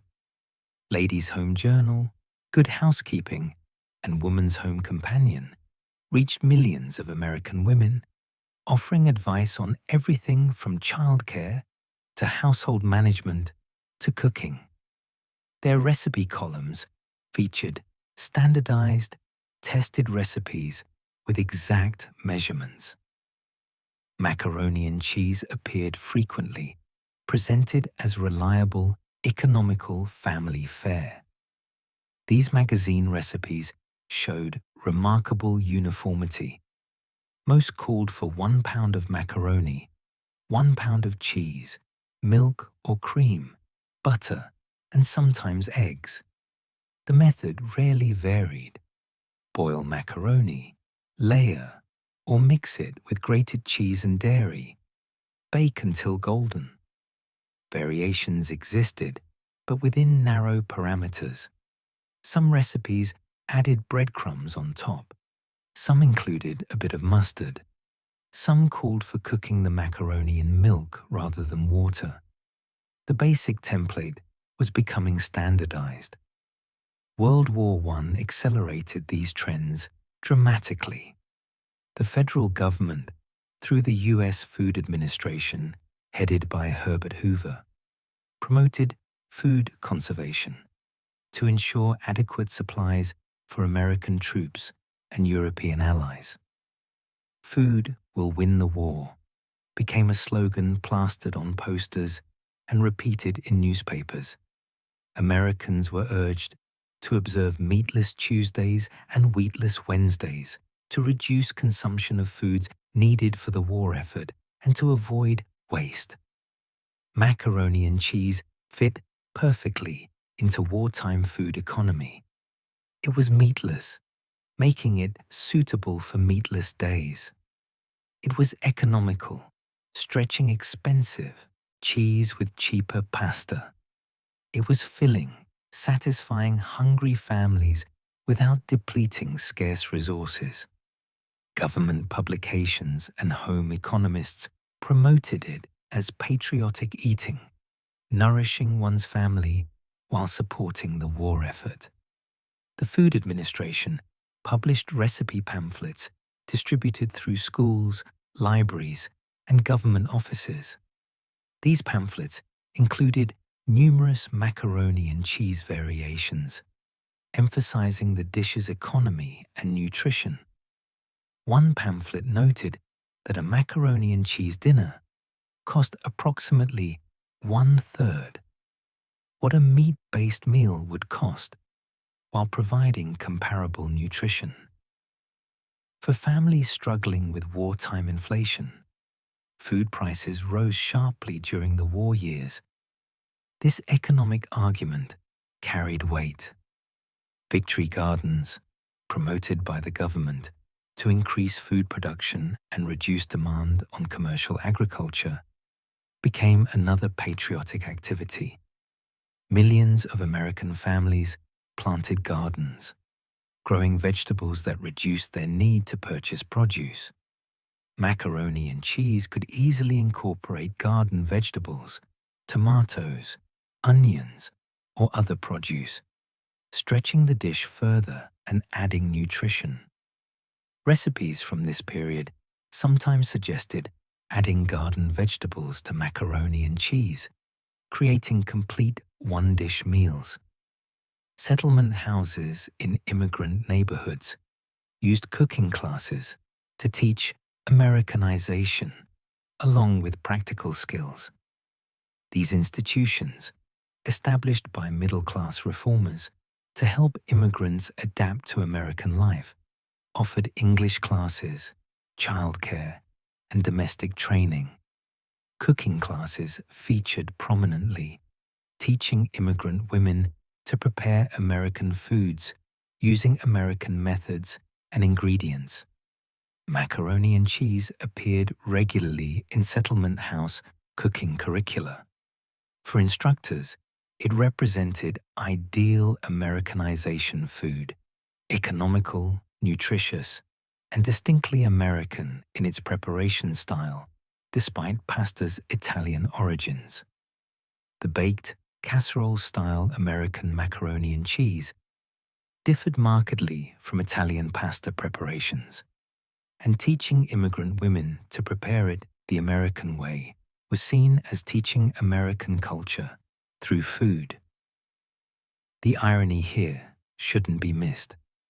Instructors teaching Italian immigrant women how to prepare macaroni and cheese properly, meaning the American way, were teaching them to make pasta differently than they'd learned in Italy. Italian immigrants generally found American macaroni and cheese odd, with its heavy dairy content and baked preparation. But their children, attending American schools and eating American food, often adopted American tastes, including American-style macaroni and cheese. The 1920s brought important technological innovation: processed cheese. James L. Kraft, a Canadian immigrant who had built a cheese business in Chicago, developed a process for making cheese that wouldn't spoil without refrigeration. He heated cheese with emulsifying salts, creating a stable product that could be sliced, wrapped, and shipped without refrigeration. Kraft patented his process in 1916 and began commercial production. The US military purchased enormous quantities of Kraft's processed cheese during World War I for troop rations, solving the problem of getting cheese to soldiers without spoilage. After the war, Kraft adapted his technology for civilian markets, introducing processed cheese slices and spreads. This cheese melted smoothly and consistently, unlike natural cheese, which could separate or become grainy when heated. For dishes like macaroni and cheese, processed cheese offered advantages: guaranteed melting, consistent flavor, and no risk of the sauce breaking into separated fat and solids. Not everyone appreciated processed cheese. Food writers and gourmets criticized it as inferior to natural cheese, lacking in flavor complexity and authentic character. But for home cooks, especially those without extensive cooking experience, processed cheese simplified meal preparation. A macaroni and cheese made with processed cheese would reliably turn out smooth and creamy, even if the flavor couldn't match a well-made version using aged cheddar. The 1920s also saw the birth of what we might call casserole culture in American cooking. The term casserole originally referred to the dish, a heavy cooking vessel, but increasingly referred to the type of food cooked in it. One-dish meals, combining starch, protein, and often vegetables, bound with sauce or dairy, and baked. Casseroles represented efficient cooking, using one dish for an entire meal, requiring minimal attention once assembled, and producing filling food economically. Macaroni and cheese was perhaps the quintessential casserole, predating the 1920s casserole craze, but fitting perfectly into it. It met all the criteria: one dish, economical, efficient, suitable for feeding families. The baked preparation that had become standard in American macaroni and cheese was essentially casserole technique applied to pasta. As casserole culture spread throughout the 1920s, macaroni and cheese gained even wider acceptance as convenient family fare. Debates emerged about preparation methods. Some cookbooks and home economists advocated for stovetop preparation: boiling macaroni, stirring in cheese until melted, and serving immediately. This method was faster and required less fuel, an economic consideration when household fuel costs mattered. Other authorities insisted on baked preparation, arguing that baking created superior texture and flavor through the Maillard reaction that browned the top layer. These debates, minor as they might seem, reflected broader tensions in American cooking. Stovetop preparation represented efficiency and modernity, quick cooking for busy households. Baked preparation represented tradition and quality, taking time to do things properly. Both camps claimed scientific authority. Stovetop advocates cited nutrition research suggesting that minimal cooking preserved more nutrients. Baking advocates cited flavor chemistry and texture analysis. In practice, American cooks did both, choosing based on time available, occasion, and personal preference. Throughout this period, macaroni and cheese was shedding its lingering associations with elite cuisine. Thomas Jefferson's sophisticated dinner party dish had become, by the 1920s, decidedly middle-class family food. This wasn't fine dining, it was Tuesday dinner. The transformation reflected broader democratization of food in early 20th century America. As more foods became industrially produced and widely available, the social distinctions they once marked eroded. The dish also became associated with children. Macaroni and cheese's mild flavor, soft texture, and comforting richness appealed to children's palates. Mothers discovered that children who rejected other foods would often eat macaroni and cheese. Pediatricians and child development experts, newly influential in American parenting, approved of macaroni and cheese as nutritious children's food. By the late 1920s, macaroni and cheese was becoming specifically coded as children's food, though adults continued eating and enjoying it. School cafeterias expanding during this period as more schools provided lunch programs, served macaroni and cheese regularly.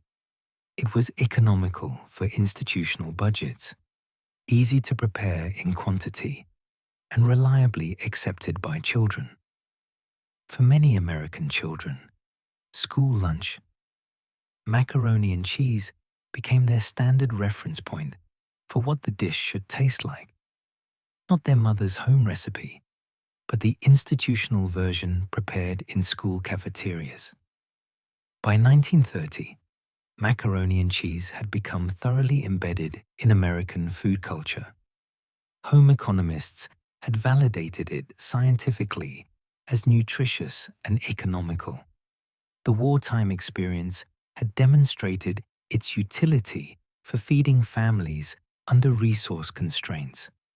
Settlement houses had taught it as American cooking. Women's magazines had standardized recipes and promoted them widely. Processed cheese had made preparation more reliable. Casserole culture had normalized one-dish baked meals, and a generation of children had grown up eating macaroni and cheese regularly, creating positive associations that would last their lifetimes.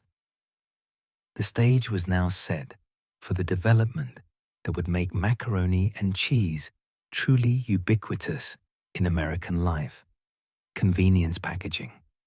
The home economics movement had rationalized the dish, analyzed it scientifically, and promoted it systematically.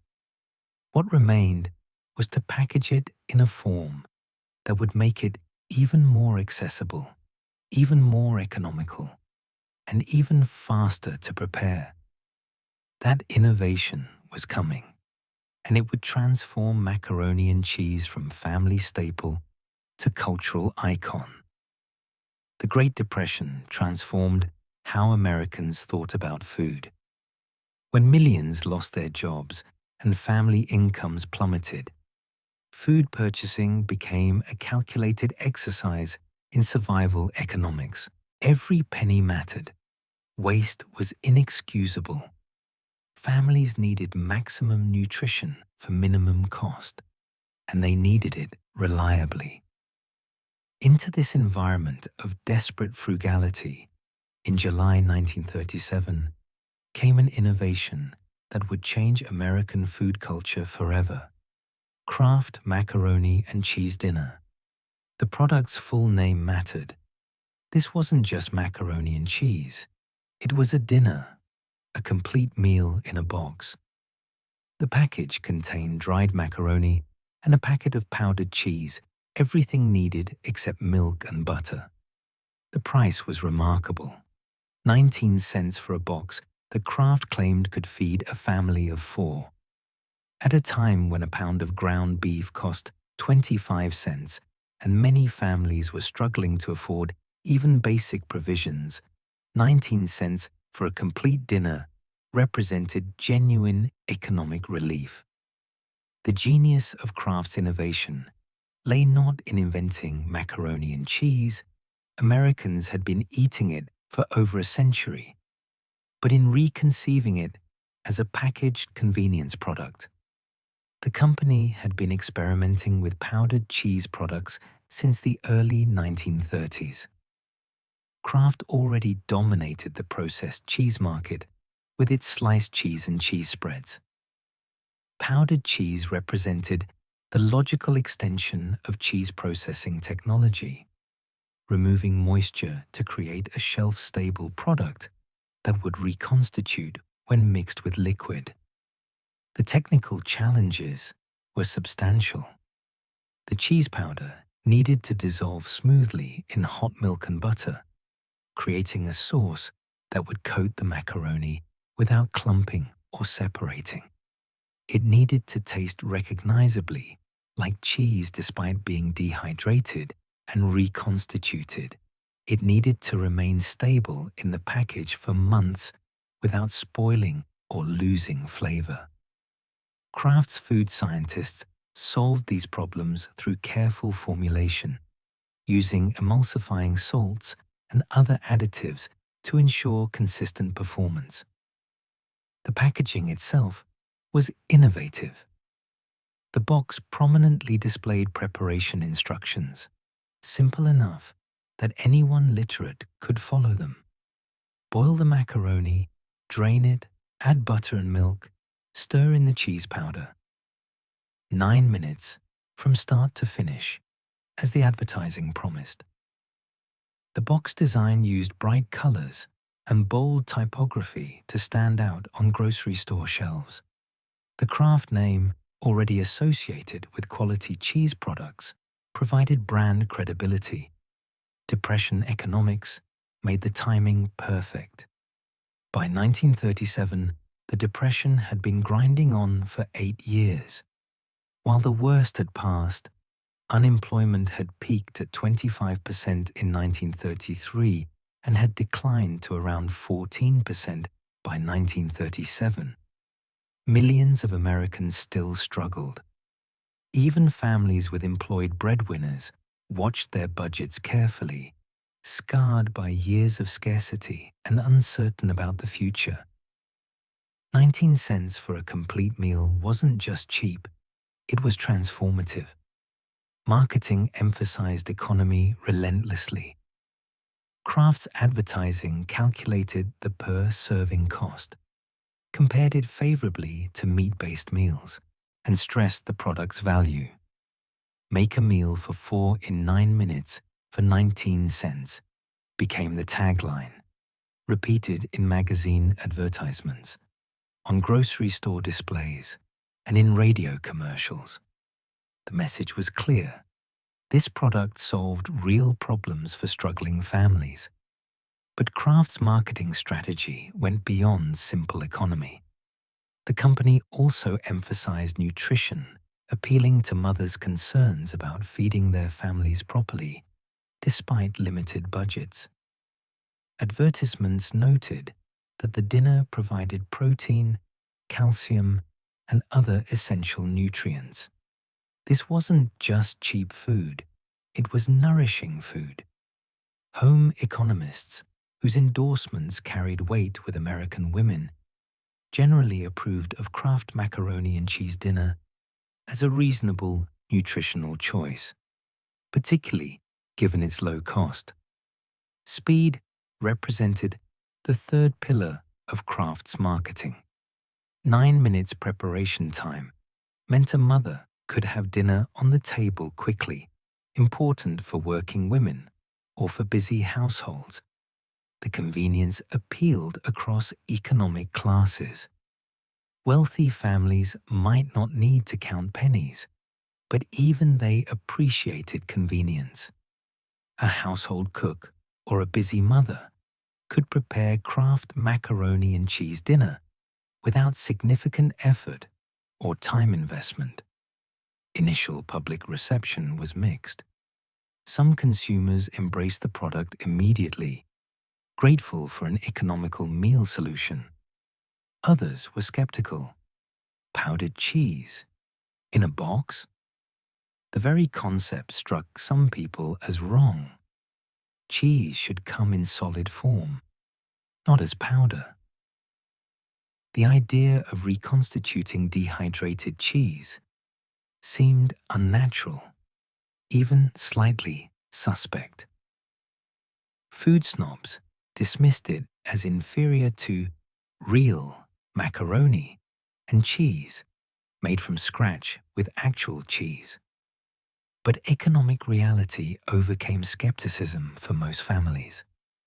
When the alternative was skipping meals or eating even cheaper and less nutritious foods, a box of Kraft macaroni and cheese dinner looked increasingly appealing. Early adopters reported satisfaction. It actually tasted decent. Children ate it without complaint, and the price couldn't be beaten. Word-of-mouth recommendations spread. Sales grew steadily through late 1937 and into 1938. Grocery stores initially stocked the product cautiously, uncertain whether this novelty would sell. But when boxes moved off shelves quickly and customers asked for restocks, stores ordered more. Kraft's distribution network, already extensive due to the company's other products, ensured that macaroni and cheese dinner reached stores across the country within months of its launch. By 1938, it was available in most American communities. Competitors noticed Kraft's success and introduced their own versions. Various companies launched boxed macaroni and cheese products, some with different cheese formulations or pasta shapes, all trying to capture a share of this emerging market. But Kraft had first-mover advantage and superior marketing. The company's brand strength and advertising budget meant that Kraft macaroni and cheese became nearly synonymous with the category, much as Kleenex became synonymous with facial tissue. Some competitors tried to differentiate on quality, marketing their products as more authentic or better tasting than Kraft's version. Others competed on price, offering similar products for slightly less. A few targeted different market segments: a deluxe version with better cheese powder, or a quick version with even faster preparation. None seriously threatened Kraft's market dominance. The company had established its product as the standard, and consumers who tried alternatives often returned to Kraft. Creative cooks began developing variations using the boxed product as a base. Women's magazines published recipes for dressing up Kraft macaroni and cheese dinner. Add a can of tuna for tuna casserole. Mix in leftover ham. Top with buttered breadcrumbs and bake. Stir in canned tomatoes and ground beef. These variations extended the product's versatility, transforming it from simple side dish to meal foundation. Each variation reinforced the product's value. One 19-cent box could be stretched into multiple different meals. Recipe contests, popular in this era, featured Kraft macaroni and cheese dinner prominently. Home economists and cooking columnists developed elaborate preparations using the boxed product, demonstrating that convenience foods could be the basis for creative cooking, rather than mere shortcuts.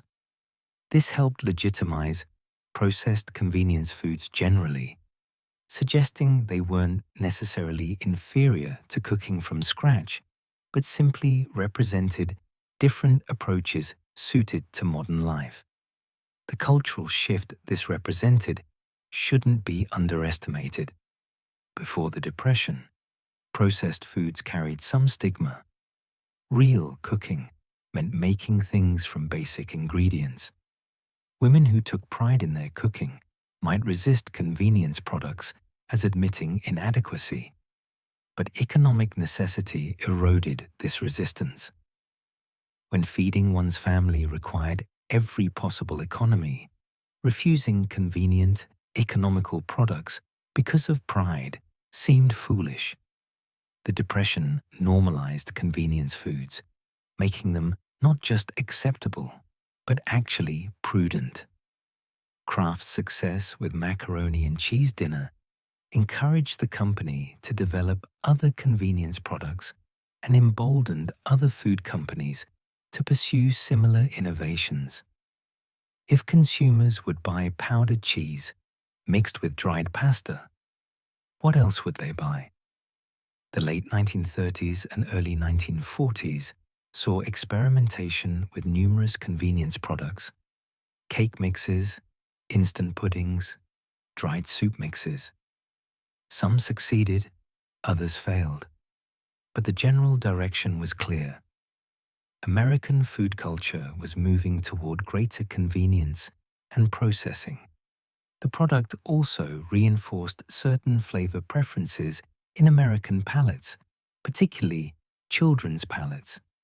The cheese sauce from Kraft's powder had a distinctive taste, milder and more uniform than cheese sauces made from natural cheese, with a particular tang from the powdered cheese formulation.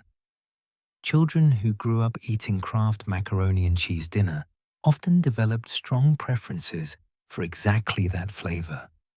Homemade macaroni and cheese, even if objectively better, might taste wrong to someone whose reference point was the boxed version. By 1941, as America entered World War II, Kraft macaroni and cheese dinner had become firmly established in American households. Millions of boxes sold annually. The product had survived its initial skeptical reception and proven its staying power. It had competitors, but maintained dominant market position.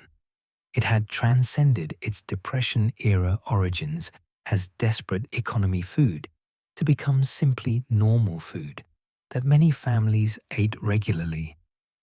The war years would prove even more crucial for the product's development. Wartime rationing would make convenience foods more valuable, not less. The economic arguments that had worked during the Depression would work during wartime. With patriotic overtones added, eating economical foods meant more resources available for the war effort. Kraft macaroni and cheese dinner was positioned perfectly for wartime America, and what happened during those war years would cement its place in American culture permanently. But even before the war, the fundamental transformation had occurred. Macaroni and cheese had become, through Kraft's innovation, something different than what it had been for centuries. It was no longer primarily a dish that cooks made from scratch, combining purchased ingredients according to recipes. It was now also, perhaps even primarily, a branded product manufactured by a corporation, purchased in a distinctive box, prepared according to instructions printed on that box. This shift from recipe to product, from cooking to assembling, represented a fundamental change in how Americans related to their food. And while Kraft macaroni and cheese dinner was just one product among many, it became perhaps the most iconic example of this transformation, the dish that millions of Americans would forever associate with the boxed, convenient, processed version rather than, or at least as much as, any homemade preparation. The foundation for post-war convenience food culture had been laid, and macaroni and cheese sat at its center. December 7, 1941, changed everything for Americans, including how they ate. Pearl Harbor brought the United States into World War II, and within months, the federal government instituted comprehensive rationing of food and other consumer goods. Sugar rationing began in May 1942, followed quickly by coffee, meat, cheese, butter, and numerous other staples. Every American received ration books containing stamps, points that had to be surrendered along with money to purchase rationed items. Suddenly, even families with adequate income couldn't simply buy what they wanted. They had to strategize, conserve, and make difficult choices about how to allocate their limited ration points. In this environment of scarcity and restriction, Kraft Macaroni and Cheese Dinner became something approaching a miracle product. The box dinner required no rationing points in most jurisdictions, or when it did require points, it required remarkably few. A box that could feed a family of 4 for dinner might cost just 2 ration points, while a comparable amount of meat could cost 8 to 10 points, plus considerably more money. The dried pasta was shelf-stable, requiring no refrigeration at a time when refrigerator space was precious, and many households still relied on iceboxes. The powdered cheese solved the problem of fresh cheese spoilage and cheese rationing simultaneously. The numbers tell the story of Kraft Macaroni and Cheese Dinner's wartime success. In the first year of rationing, 1942 to 1943, Kraft sold approximately 8 million boxes. This represented a dramatic increase from pre-war sales levels. As the war continued and rationing tightened, sales grew even more.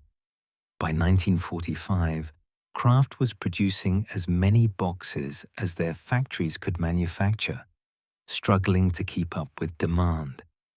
The product had transformed from Depression-era economy food to wartime necessity. Kraft's advertising adapted to wartime conditions while maintaining the core economic message. Magazine advertisements now emphasize patriotism alongside thrift. Serving Kraft Macaroni and Cheese Dinner wasn't just saving money. It was supporting the war effort by conserving rationed foods for soldiers overseas.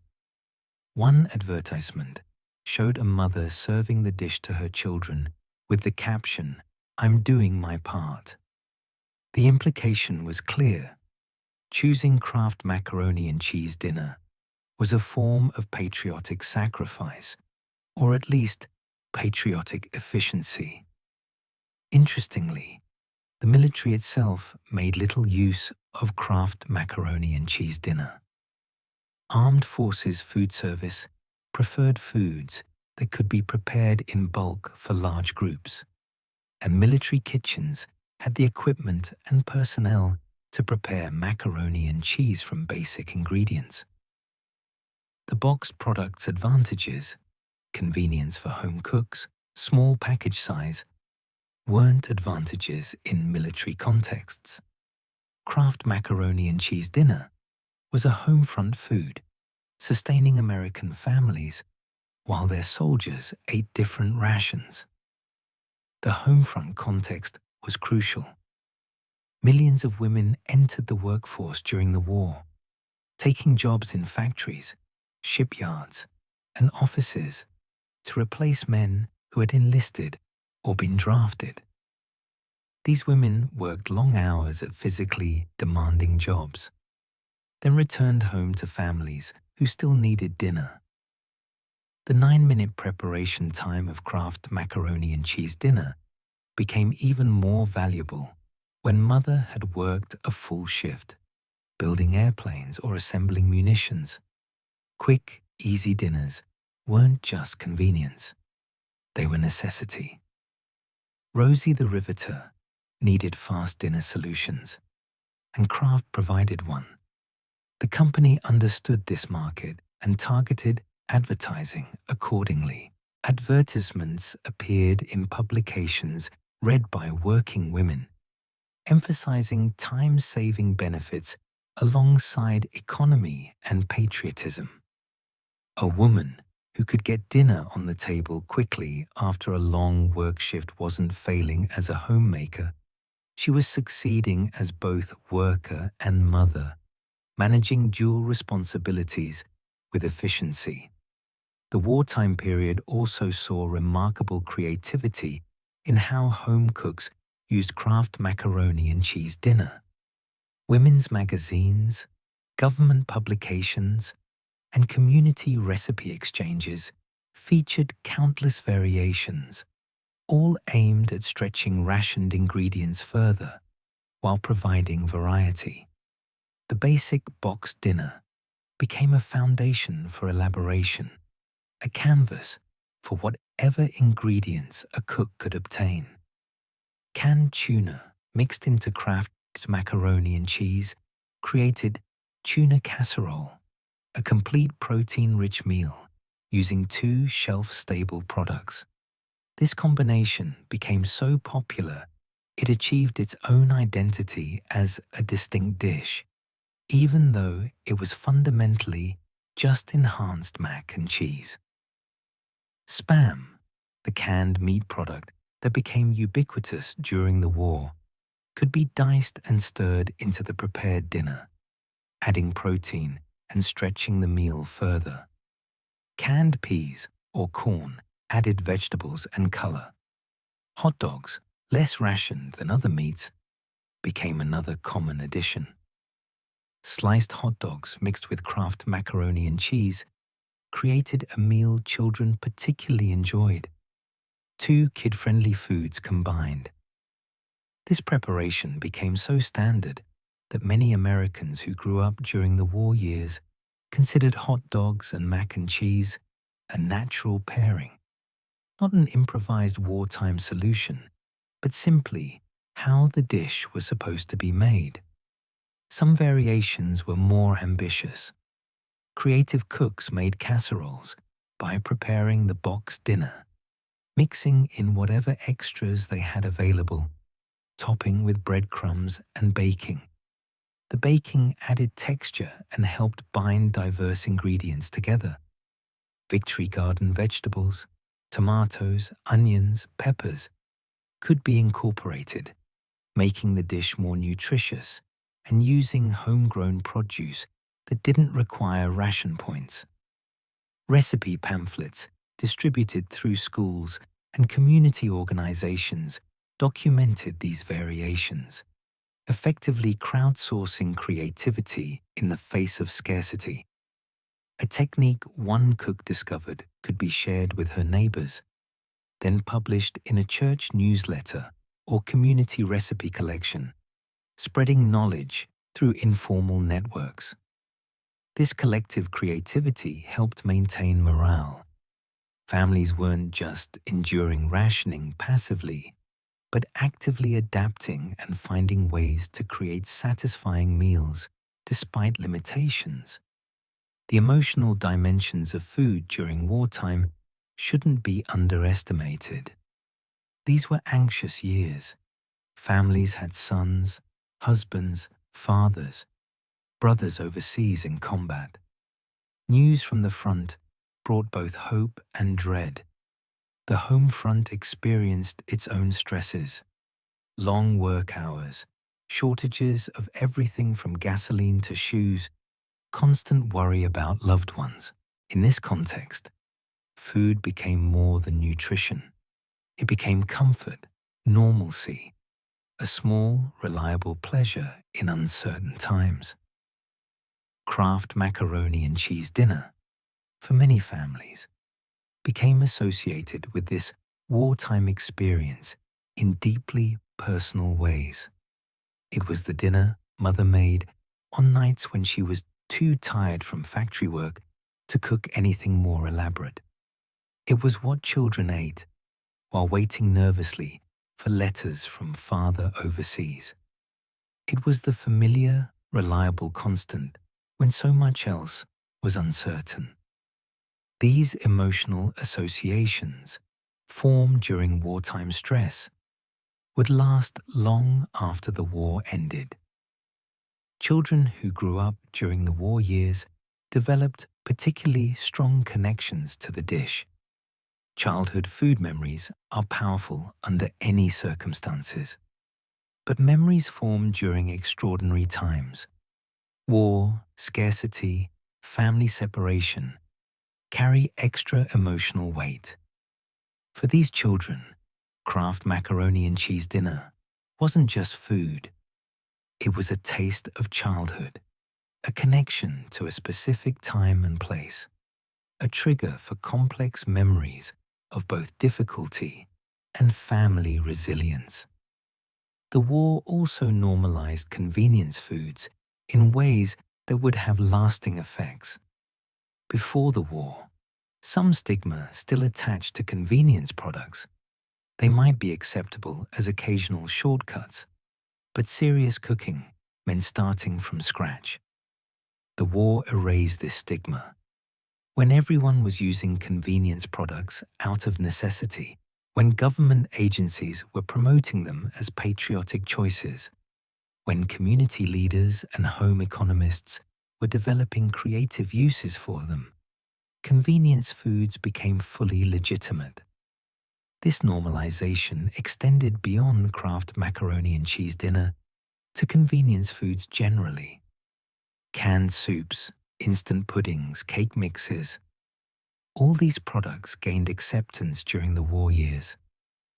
Americans discovered that convenience foods could be perfectly adequate, that time saved in the kitchen could be used for other purposes, and that there was no shame in using products that made life easier. These attitudes would shape post-war food culture profoundly. The end of the war in 1945 brought celebrations, relief, and the gradual end of rationing. Most rationing ended by late 1945, with a few items remaining restricted into 1946. Americans could once again buy meat, butter, and cheese without surrendering ration points. Fresh food became available again in quantities not seen since before the war. Theoretically, families could return to pre-war eating patterns, preparing foods from scratch using fresh ingredients. But habits formed over 4 years of wartime proved remarkably persistent. Women who had discovered that Kraft macaroni and cheese dinner could get dinner on the table in 9 minutes didn't necessarily want to spend an hour preparing macaroni and cheese from scratch now that they could. Children who had grown up eating the boxed version often preferred its familiar taste to homemade versions. Families had developed routines around convenience foods, and many of these routines survived into peacetime. The war had also changed women's relationship to domestic work. Many women who had worked in wartime industries returned to full-time homemaking after the war, some willingly, some reluctantly. But their experience of working outside the home had given them different perspectives on domestic labor. Time spent cooking could be time spent on other activities. Convenience products that reduced cooking time held appeal beyond simple laziness or inadequacy. They represented a choice about how to allocate time and energy. By 1946, Kraft macaroni and cheese dinner had been transformed by the war from a Depression-era economy product into something more significant, a national comfort food embedded in American culture through shared wartime experience. Millions of families had eaten it regularly for 4 years. Children had grown up with it as a staple. It had become associated with home, family, resilience, and making do with what you had, all powerful American values. The post-war period would build on this foundation. As prosperity replaced scarcity and convenience, foods multiplied. But the war years had been crucial. They had taken a product that might have remained a niche economy item and made it central to American food culture. The emotional connections formed during wartime, the habits established, the legitimization of convenience foods, all these would persist and strengthen in the decades to come, making Kraft macaroni and cheese dinner not just a successful commercial product, but an icon of American food culture. The America that emerged from World War II was a nation transformed. Economic prosperity, pent-up consumer demand, and the GI Bill combined to fuel unprecedented suburban expansion. Between 1946 and 1965, millions of families moved from cities and rural areas into newly built suburban developments, creating a distinctive suburban culture with its own rhythms, values, and foodways. In these new suburban kitchens, equipped with modern appliances and stocked with an expanding array of convenience products, Kraft macaroni and cheese dinner found its natural home. The suburbs themselves were designed around specific visions of family life. Levittown, the massive suburban development on Long Island that became the template for countless others, offered young families affordable homes with modern kitchens, yards for children, and distance from urban congestion. These homes embodied post-war optimism, the promise that Americans could have comfortable, middle-class lives, that the future would be better than the past.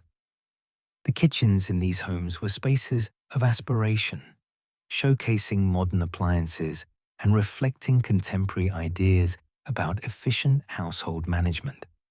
Television, which had been a novelty before the war, became a mass medium in the post-war years. By 1955, over half of American households owned television sets. By 1960, the figure approached 90%. Television transformed advertising, giving companies like Kraft unprecedented access to American homes. Kraft had been among the earliest sponsors of television programming, and the company leveraged this medium brilliantly to market its products, including macaroni and cheese dinner. The Kraft Television Theater, which aired from 1947 to 1958, brought quality drama into American living rooms while prominently featuring Kraft's name and products.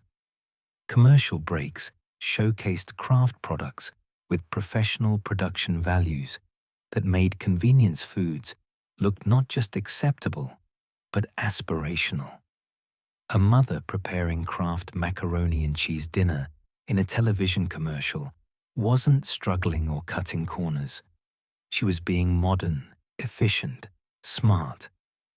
She was using her time wisely, taking advantage of contemporary innovations that previous generations hadn't had access to. These commercials reached families during what sociologists would later call appointment television, programs that families watched together at scheduled times.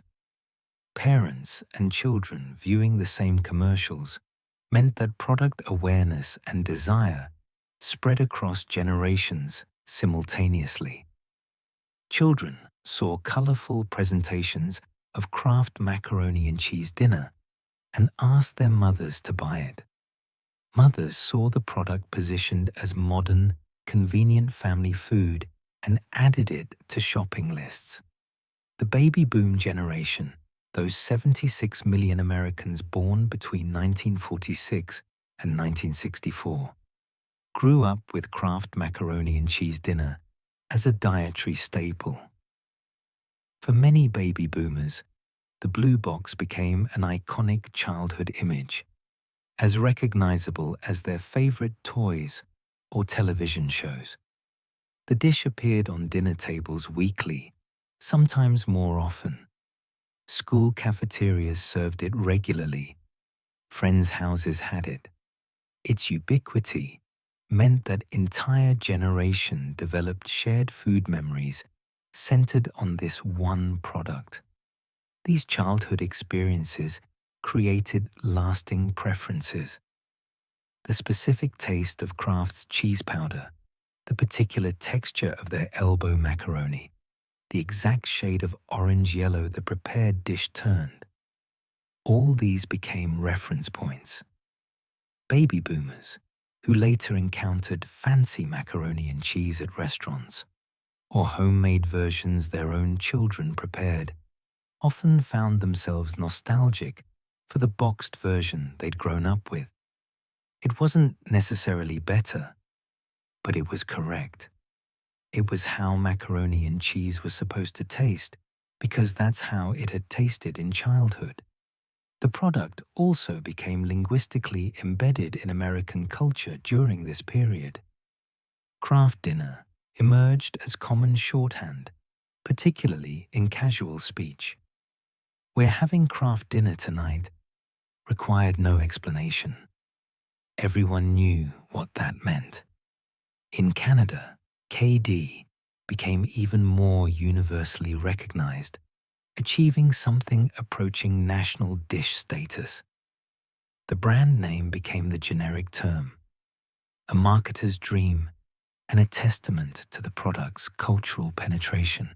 Convenience foods generally enjoyed remarkable prestige during the 1950s and early 1960s, where previous generations might have viewed convenience products with some suspicion.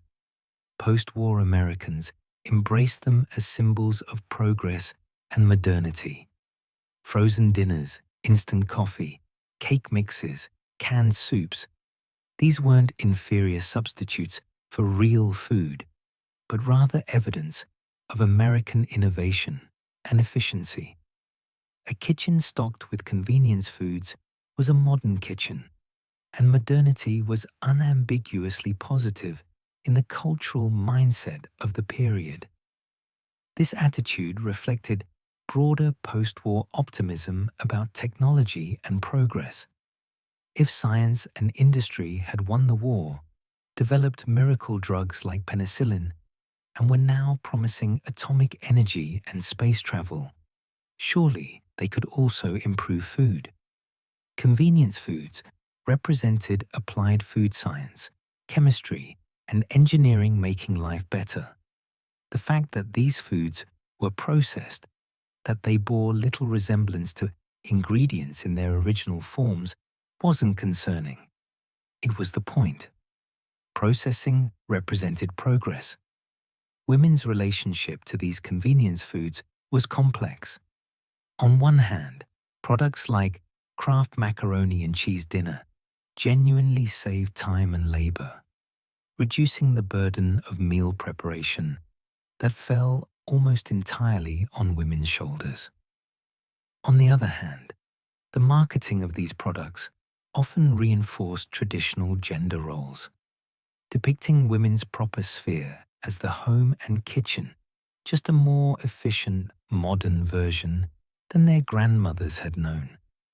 Working mothers, whose numbers increased steadily through the 1950s and 1960s, despite cultural pressure to stay home, relied particularly heavily on convenience foods. A mother who worked outside the home, whether from financial necessity or personal choice, faced impossible time constraints. She was expected to maintain a home, raise children, and often hold a job, with minimal help from husbands whose roles remained largely unchanged. Convenience foods provided practical solutions to real-time pressures. School cafeterias expanded dramatically during this period, with federal funding supporting lunch programs, particularly after the National School Lunch Act of 1946. Macaroni and cheese became a cafeteria staple, served to millions of school children weekly. Cafeteria versions tended to be institutional.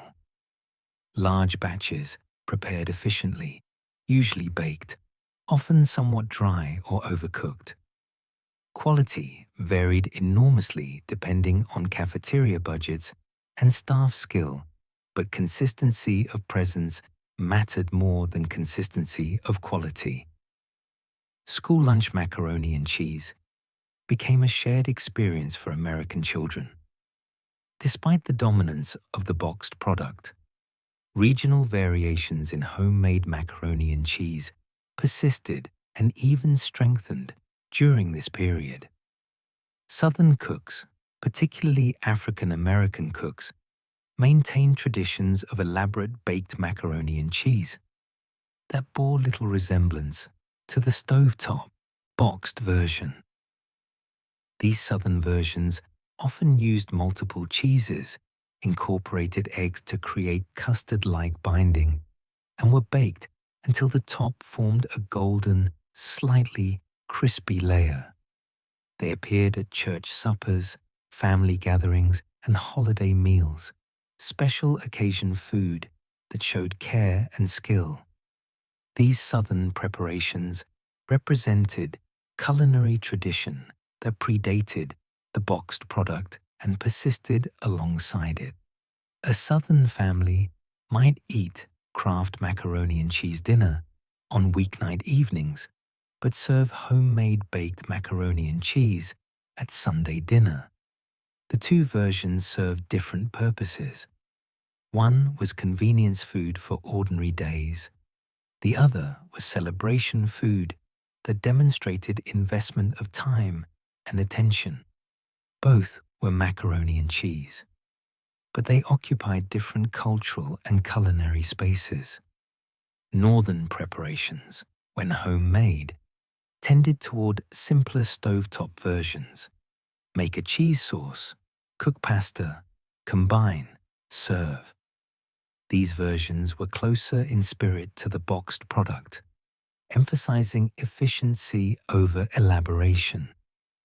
The regional divide in preparation styles reflected deeper cultural patterns, different attitudes toward food, time, and the display of domestic skill. Debates emerged among homemakers about whether serving boxed macaroni and cheese represented adequate mothering. Women's magazines published articles exploring this question, usually concluding that convenience products were perfectly acceptable for everyday meals as long as mothers also demonstrated cooking skill on appropriate occasions. A mother who served only convenience foods might be questioned, but one who used them strategically alongside real cooking was being sensibly modern. These debates had class dimensions. Working-class families who relied on convenience foods from economic necessity weren't subject to the same scrutiny as middle-class families who used them from choice. A middle-class mother was expected to demonstrate that she could cook from scratch, even if she often chose not to. The flexibility to choose convenience represented privilege, while necessity didn't require justification. By the mid-1960s, Kraft macaroni and cheese dinner had achieved something remarkable. It had become simultaneously ubiquitous and invisible.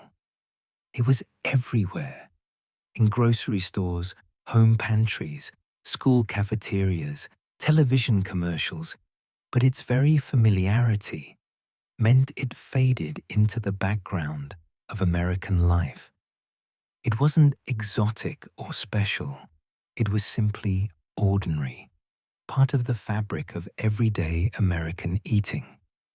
The dish had also become firmly embedded in American childhood memory for an entire generation.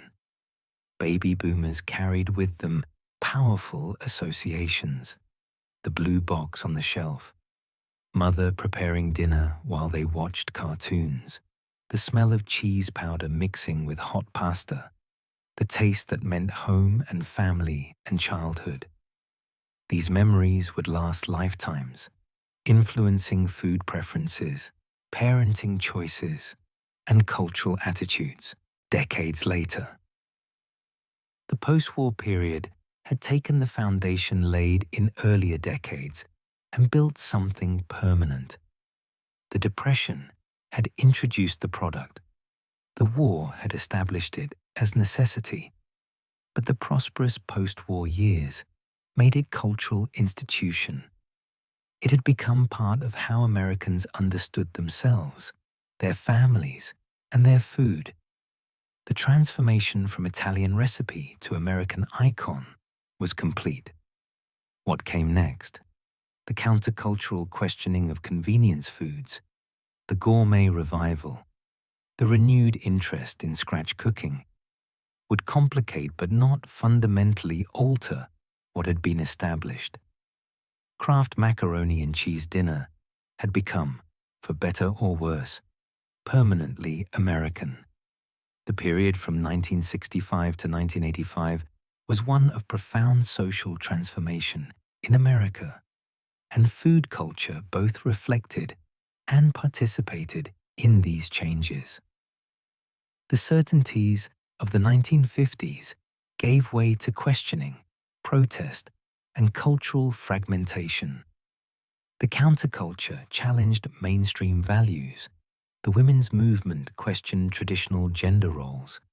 Economic turbulence replaced post-war prosperity, and Americans began examining assumptions they'd previously taken for granted. Macaroni and cheese, in its various forms, navigated this changing landscape, revealing fault lines of class, region, race, and generation. Southern African American culinary traditions, which had always maintained distinct approaches to macaroni and cheese, gained wider recognition and appreciation during this period. Soul food, the term itself gaining currency in the 1960s, celebrated foods that had sustained African American communities through slavery, segregation, and ongoing struggle. Macaroni and cheese held honored place in soul food tradition, but not the boxed version. Soul food mac and cheese meant serious, baked preparations, often featuring multiple cheeses, rich with eggs and butter, baked until the top achieved the perfect balance of crispy edges and creamy interior. These versions appeared at church dinners, family reunions, holiday gatherings, occasions where food demonstrated care, skill, and cultural continuity. A church sister known for her excellent macaroni and cheese held culinary status. Her dish anticipated and appreciated by the community. The preparation required time and attention, grating multiple cheeses, beating eggs into the milk mixture, achieving the right consistency before baking, monitoring the oven to catch that moment when the top had browned, but the interior remained creamy. The specific techniques varied by region and family. Some cooks layered the ingredients, pasta, cheese, building structure through stratification. Others mixed everything together before baking. Some used sharp cheddar exclusively, while others combined mild cheddar with Colby, Monterey Jack, or even cream cheese. Nearly all used eggs, creating a custard that bound the dish together. The result bore little resemblance to stovetop boxed mac and cheese. This was substantial food, celebration food, food that anchored communal meals and family tables. Southern church dinners showcased these preparations alongside other soul food classics: fried chicken, collard greens, candied yams, cornbread. The macaroni and cheese at these gatherings served as a vegetable or side dish in the Southern culinary taxonomy, though it was rich enough to be a meal itself. Multiple women might bring macaroni and cheese to the same dinner, and subtle differences in preparation, one slightly sharper, another slightly creamier, would be noticed and discussed appreciatively by discerning eaters. Meanwhile, in Canada, Kraft Dinner, never Kraft macaroni and cheese dinner, north of the border, was achieving status approaching national dish.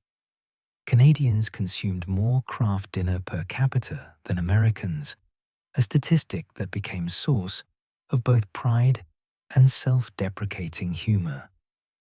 KD entered Canadian vocabulary as universally understood shorthand.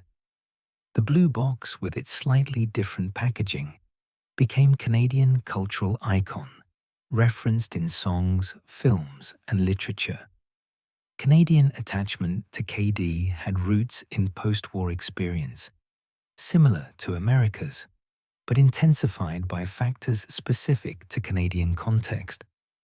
The product had been introduced to Canada in 1901, same year as US launch, and had served similar role during wartime rationing. But in Canada's smaller, more dispersed population, with longer winters and greater distances between communities, the shelf stability and convenience of KD held particular value.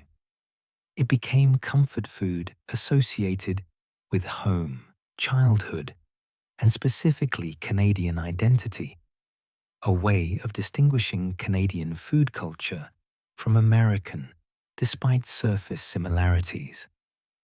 The 1970s brought the natural foods movement, which questioned the processed convenience foods that had dominated post-war decades.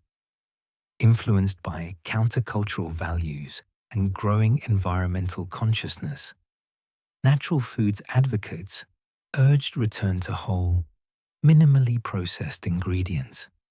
They criticized additives, preservatives, and industrial food production.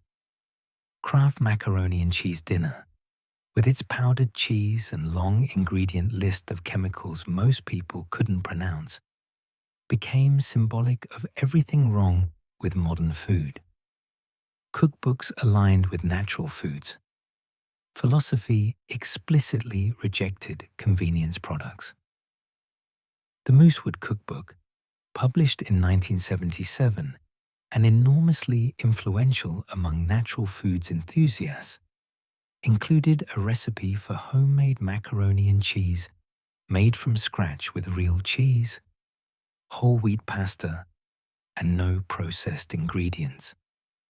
The recipe represented conscious rejection of the boxed version, a statement that convenience wasn't worth the compromise in quality and healthfulness. Yet this rejection was never total. Even committed natural foods advocates sometimes admitted, usually sheepishly, that they occasionally ate Kraft macaroni and cheese dinner, particularly when tired or stressed or nostalgic. The childhood associations proved hard to shake. The comfort the dish provided wasn't entirely about nutrition or purity. It was about memory, familiarity, and the specific taste of that orange powder mixed with butter and milk. Parallel to the natural foods movement, haute cuisine was discovering comfort food. Upscale restaurants in the 1970s and early 1980s began featuring gourmet versions of traditionally humble dishes, including macaroni and cheese. These preparations elevated the basic concept with luxury ingredients: Gruyere, aged Gouda, truffle oil, lobster meat. They were served in fashionable restaurants at prices that would have bought many boxes of craft dinner. This restaurant trend reflected broader pattern in American dining culture. As restaurants proliferated and dining out became more common middle-class activity, chefs looked for dishes that resonated emotionally while showcasing culinary skill. Macaroni and cheese fit perfectly. Everyone knew it. Everyone had childhood memories of it, and transforming it into sophisticated preparation demonstrated the chef's artistry. A perfectly executed restaurant mac and cheese could be comfort food and fine dining simultaneously. Cookbook authors participated in this reclamation project. James Beard, America's most prominent food authority in this period, included macaroni and cheese recipes in multiple cookbooks, treating the dish seriously and encouraging home cooks to make it properly from scratch. Julia Child, whose television programs and cookbooks had revolutionized American home cooking, demonstrated French-influenced approaches to macaroni and cheese, teaching techniques for making smooth cheese sauces and achieving proper texture. These authorities weren't necessarily criticizing the boxed version. Both Beard and Child understood its appeal and role in American food culture, but they were asserting that macaroni and cheese could and should also exist as serious cooking, not just convenience product. Their recipes required time, skill, and quality ingredients. They educated American palates about what macaroni and cheese could be when prepared with care and culinary knowledge. Economic conditions in the 1970s and early 1980s influenced food choices significantly. The recessions of 1973 to 75 and 1981-82, along with persistent inflation throughout the decade, squeezed family budgets. Affordable comfort foods gained renewed appeal.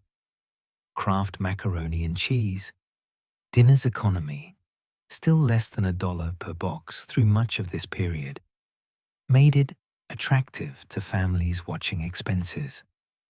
Its comfort factor mattered too. Economic anxiety created emotional need for reassuring foods, and few foods were more reassuring to Americans who'd grown up with it than boxed mac and cheese. The late 1970s and early 1980s brought another technological innovation: microwave ovens. As microwaves became common household appliances, food companies developed products specifically for microwave preparation. Kraft introduced microwavable single-serving cups of macaroni and cheese in the mid-1980s, targeting students, single people, and anyone wanting individual portions. These products required no stove, no pot, minimal cleanup. Just add water, microwave, stir.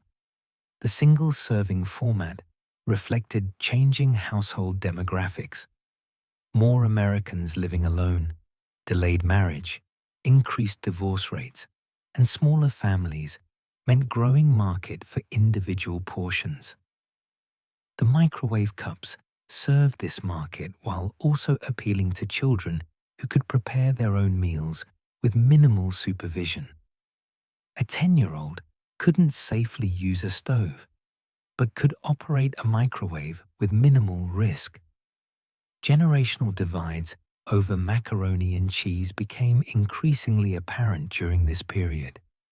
Baby boomers, who'd grown up with the boxed version often preferred it, or at least maintained affection for it alongside appreciation for homemade versions.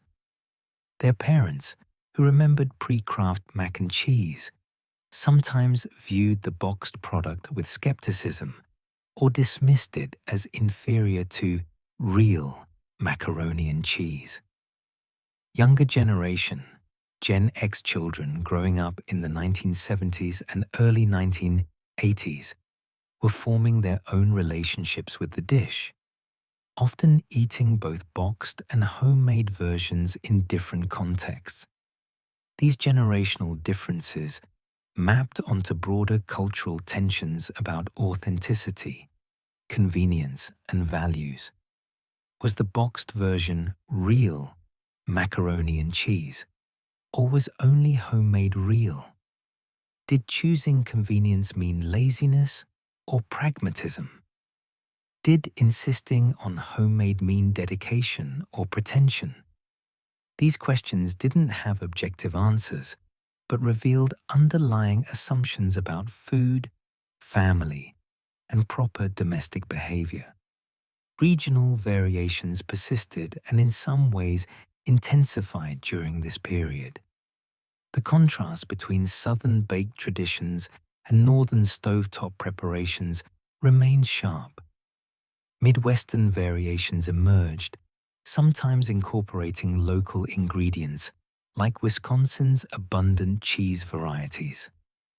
West Coast versions began reflecting that region's growing influence on American food culture, sometimes incorporating health-conscious modifications or non-traditional ingredients.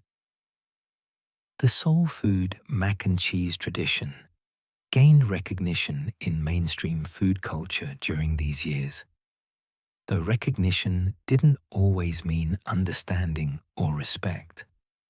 White food writers sometimes discovered Southern Black culinary traditions as if they were new, failing to acknowledge their deep history or the communities that had maintained them. Soul food restaurants in northern cities introduced many non-Southern diners to these baked preparations, creating appreciation, but also sometimes appropriation. By 1985, macaroni and cheese existed in multiple, simultaneous forms in American culture. The Kraft boxed version remained ubiquitous, selling hundreds of millions of boxes annually. Homemade versions, both simple and elaborate, appeared on home tables. Restaurant versions ranged from cafeteria institutional to upscale gourmet. Soul food versions anchored community meals. Canadian KD represented national identity. Each version had its place, its context, its defenders and critics. The dish had become fragmented, reflecting fragmented American culture. There was no single macaroni and cheese anymore, but rather multiple macaroni and cheeses, each carrying different meanings, associations, and values. This fragmentation would only increase in subsequent decades as American food culture continued diversifying and complications multiplied. But the foundation remained: pasta and cheese, combined with heat and dairy, creating comfort in whatever form best suited the context, the cook, and the eater. The late 20th and early 21st centuries brought a paradox to American food culture: simultaneous longing for the processed convenience foods of childhood and desire for authentic, artisanal, real food. Macaroni and cheese sat squarely in the middle of this tension, existing in forms that satisfied both impulses and revealing the complexities of how Americans were thinking about food, memory, and identity. The restaurant renaissance of macaroni and cheese began in the early 1990s, when upscale restaurants started featuring the dish as a premium side dish or even entree. These weren't modest preparations. They were elaborate productions showcasing expensive cheeses, luxury ingredients, and sophisticated technique. A restaurant in New York might offer mac and cheese with aged Gruyere, white truffle oil, and lobster chunks for $25. Another in San Francisco might feature artisanal cheddar from a local creamery, house-made pasta, and breadcrumb topping with herb butter. This elevation of humble comfort food reflected broader trends in American dining. The 1990s saw explosion of high-end casual restaurants that occupied space between formal fine dining and ordinary restaurants. These establishments wanted approachable menus that still demonstrated culinary sophistication. Macaroni and cheese, universally recognized and emotionally resonant, could be transformed into something special while remaining fundamentally familiar. Diners who might hesitate to order unfamiliar dishes would confidently order gourmet mac and cheese, knowing approximately what to expect while anticipating pleasant surprises. The artisanal cheese movement, gaining momentum through the 1990s and 2000s, provided the raw materials for these elevated preparations. American cheesemakers, inspired by European traditions and supported by changing regulations that allowed greater diversity in cheese production, created remarkable products. Small-scale creameries across the country produced aged cheddars, Alpine-style cheeses, washed rind varieties, and numerous other cheeses that rivaled European imports in quality and complexity. These artisanal cheeses transformed what homemade macaroni and cheese could be. A cook using grocery store cheddar would produce competent macaroni and cheese. The same cook using aged farmhouse cheddar from Vermont, combined with a sharp cloth-bound cheddar from Wisconsin, created something transcendent. The cheese quality mattered enormously. Better cheese meant better dish, a simple equation that drove enthusiastic home cooks to seek out the best cheeses they could find. The Food Network, launched in 1993, revolutionized how Americans learned about cooking. Celebrity chefs became household names, and their shows provided both entertainment and instruction. Nearly every prominent Food Network personality developed their signature macaroni and cheese recipe. Alton Brown approached it scientifically, explaining the chemistry of cheese sauces and starch gelation. Ina Garten made an elegant version with Gruyere and aged cheddar. Paula Deen created an indulgent Southern-style version, rich with cream and eggs. Rachel Ray offered quick 30-minute variations. These televised recipes reached millions of viewers and generated countless attempts at home recreation. The Food Network website became a repository of mac and cheese variations, searchable and rateable, allowing viewers to find recipes that matched their preferences and skill levels. The democratization of culinary knowledge that Food Network represented meant that sophisticated techniques previously confined to professional kitchens or expensive cookbooks became accessible to anyone with cable television and internet access. Yet simultaneously, the Kraft Blue Box was becoming a nostalgic icon for Gen X and millennials. These generations had grown up with boxed mac and cheese as childhood staple, and as they reached adulthood, they looked back on it with affection tinged with irony. The blue box represented childhood, simpler times, and a kind of authenticity paradoxically located in processed food. Admitting love for Kraft macaroni and cheese dinner became a way of signaling both nostalgia and self-awareness about that nostalgia. This ironic appreciation manifested in various ways. College students proudly subsisted on Kraft dinner, wearing their ability to survive on cheap convenience food as badge of authentic student experience. Young professionals nostalgically prepared it occasionally, consciously choosing childhood comfort over adult sophistication.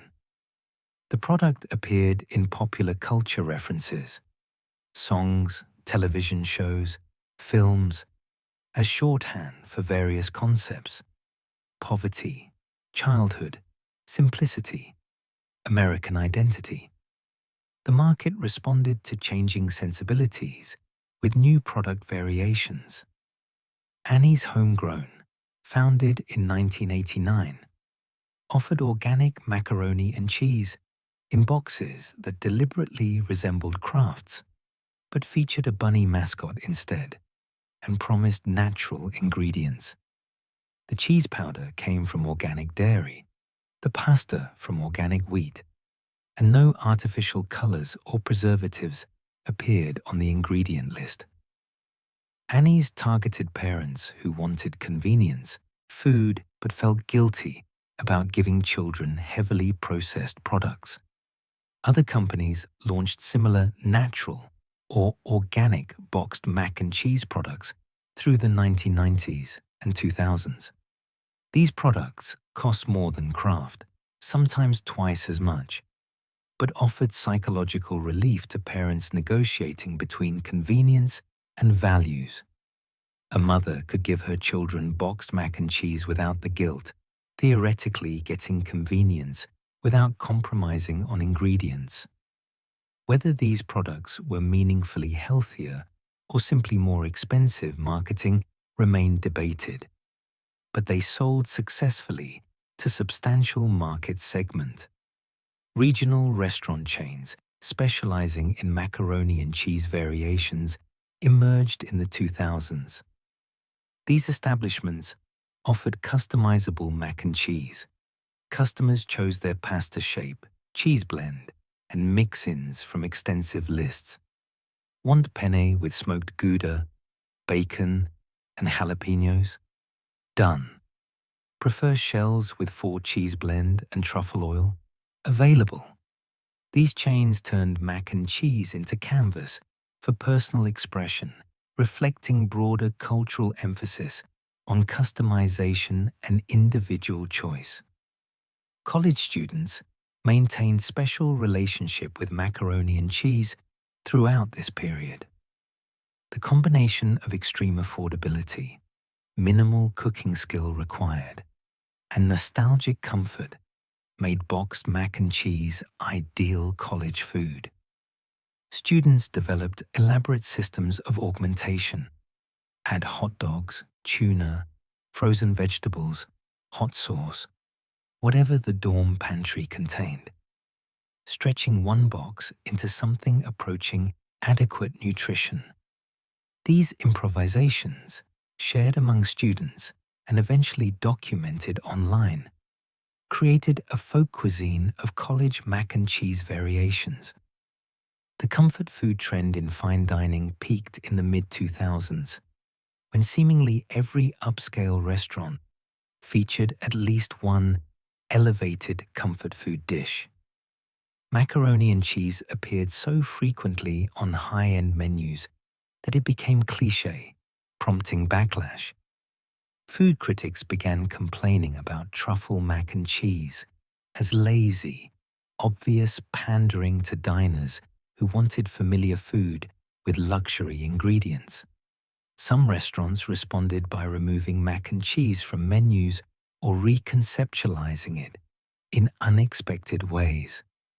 The rise of food blogs in the early 2000s created new platform for recipe sharing and food discussion.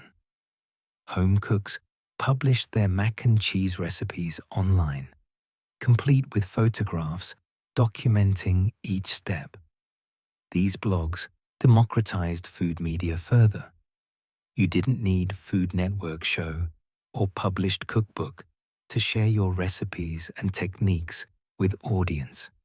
Some food bloggers gained substantial followings based partly on their mac and cheese recipes, which readers tried, rated, and discussed in comments.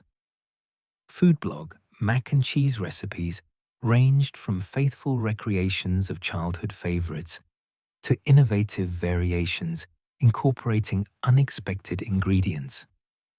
The format allowed for detail impossible in magazine recipes.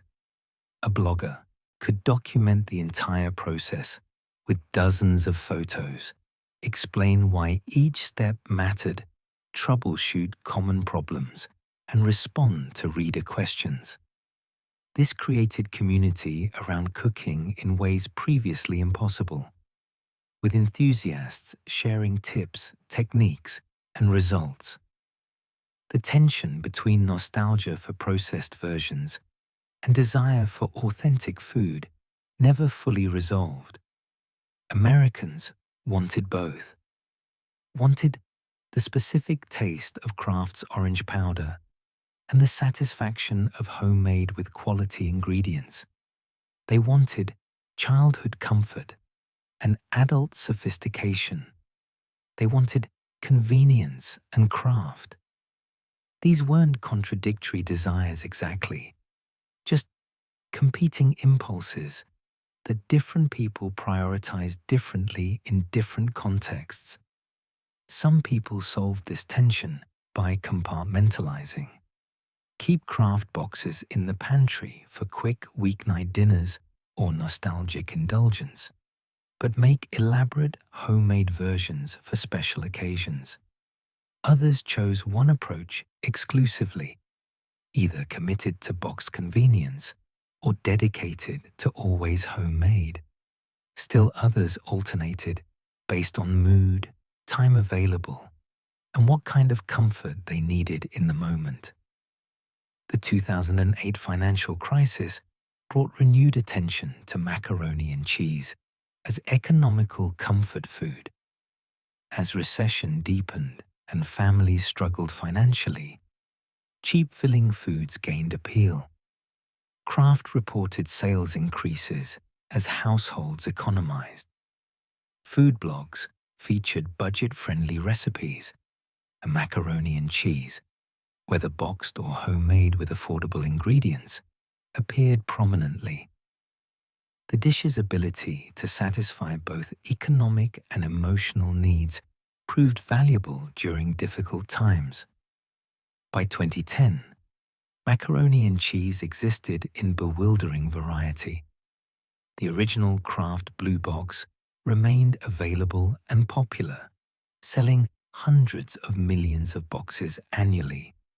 Organic alternatives competed for market share. Upscale restaurants served versions costing $20 or more. Fast casual chains offered customizable variations. Home cooks prepared everything from 5-minute stovetop versions to elaborate baked creations requiring hours. Food blogs documented thousands of variations. The dish had become infinitely variable while remaining fundamentally recognizable. This proliferation reflected both the dish's adaptability and the fragmentation of American food culture. There was no longer single mainstream American diet, but rather multiple food cultures existing simultaneously, each with different values, practices, and priorities. Macaroni and cheese, in its many forms, accommodated this diversity. It could be fast food or slow food, processed or artisanal, nostalgic or innovative, cheap or expensive, simple or sophisticated. The dish's very flexibility ensured its continued relevance even as American food culture changed dramatically around it. The period from 1985 to 2010 had transformed macaroni and cheese, yet again, adding layers of meaning and multiplying its forms. What had been relatively straightforward in earlier eras, Jefferson's elite delicacy, Depression-era economy food, post-war convenience staple, had become complex, contradictory, and contested. But through all this complexity, the dish persisted, adapting to changing times while maintaining its essential appeal. Pasta and cheese, combined with care or convenience, providing comfort through changing circumstances. The years from 2010 to 2024 brought an explosion of macaroni and cheese varieties that would have been unimaginable in earlier decades. The dish that had once existed in essentially two forms, homemade or craft, now manifested in countless variations, each targeting specific tastes, dietary needs, and cultural moments. This proliferation reflected broader trends in American food culture: personalization, dietary diversity, social media influence, and the blurring of boundaries between home cooking, restaurant dining, and food as entertainment. Premium editions became standard rather than exceptional. Lobster mac and cheese, once a novelty reserved for high-end restaurants, appeared on menus across the country at various price points. Food trucks served it, casual restaurants featured it, even some grocery stores offered prepared versions. The combination of sweet lobster meat with creamy cheese sauce appealed to American tastes for surf and turf luxury. Prices varied wildly. A food truck might charge $12, while an upscale restaurant could command $30 or $40 for essentially similar preparations. Truffle oil, that controversial ingredient beloved by some chefs and despised by others, found its way into countless mac and cheese preparations. A few drops of truffle oil transformed ordinary mac and cheese into something that seemed more sophisticated, whether or not the truffle flavor actually improved the dish. Critics complained that truffle oil was overused, artificial tasting, and covered rather than complemented other flavors. Fans argued it added luxury and earthiness. Regardless of culinary merit, truffle mac and cheese became so common it approached cliché by the mid-2010s. Bacon, America's ingredient of the moment, appeared in mac and cheese preparations everywhere. Crispy bacon bits mixed into the cheese sauce, thick-cut bacon pieces layered through the dish, bacon fat used in the roux. Bacon permeated mac and cheese culture. The combination made sense. Salty, smoky pork complemented rich, creamy cheese. But the ubiquity of bacon in mac and cheese also reflected broader food trends toward indulgence, meat-centric eating, and flavor intensity. Fast casual restaurant chains dedicated entirely to customized macaroni and cheese emerged in multiple cities.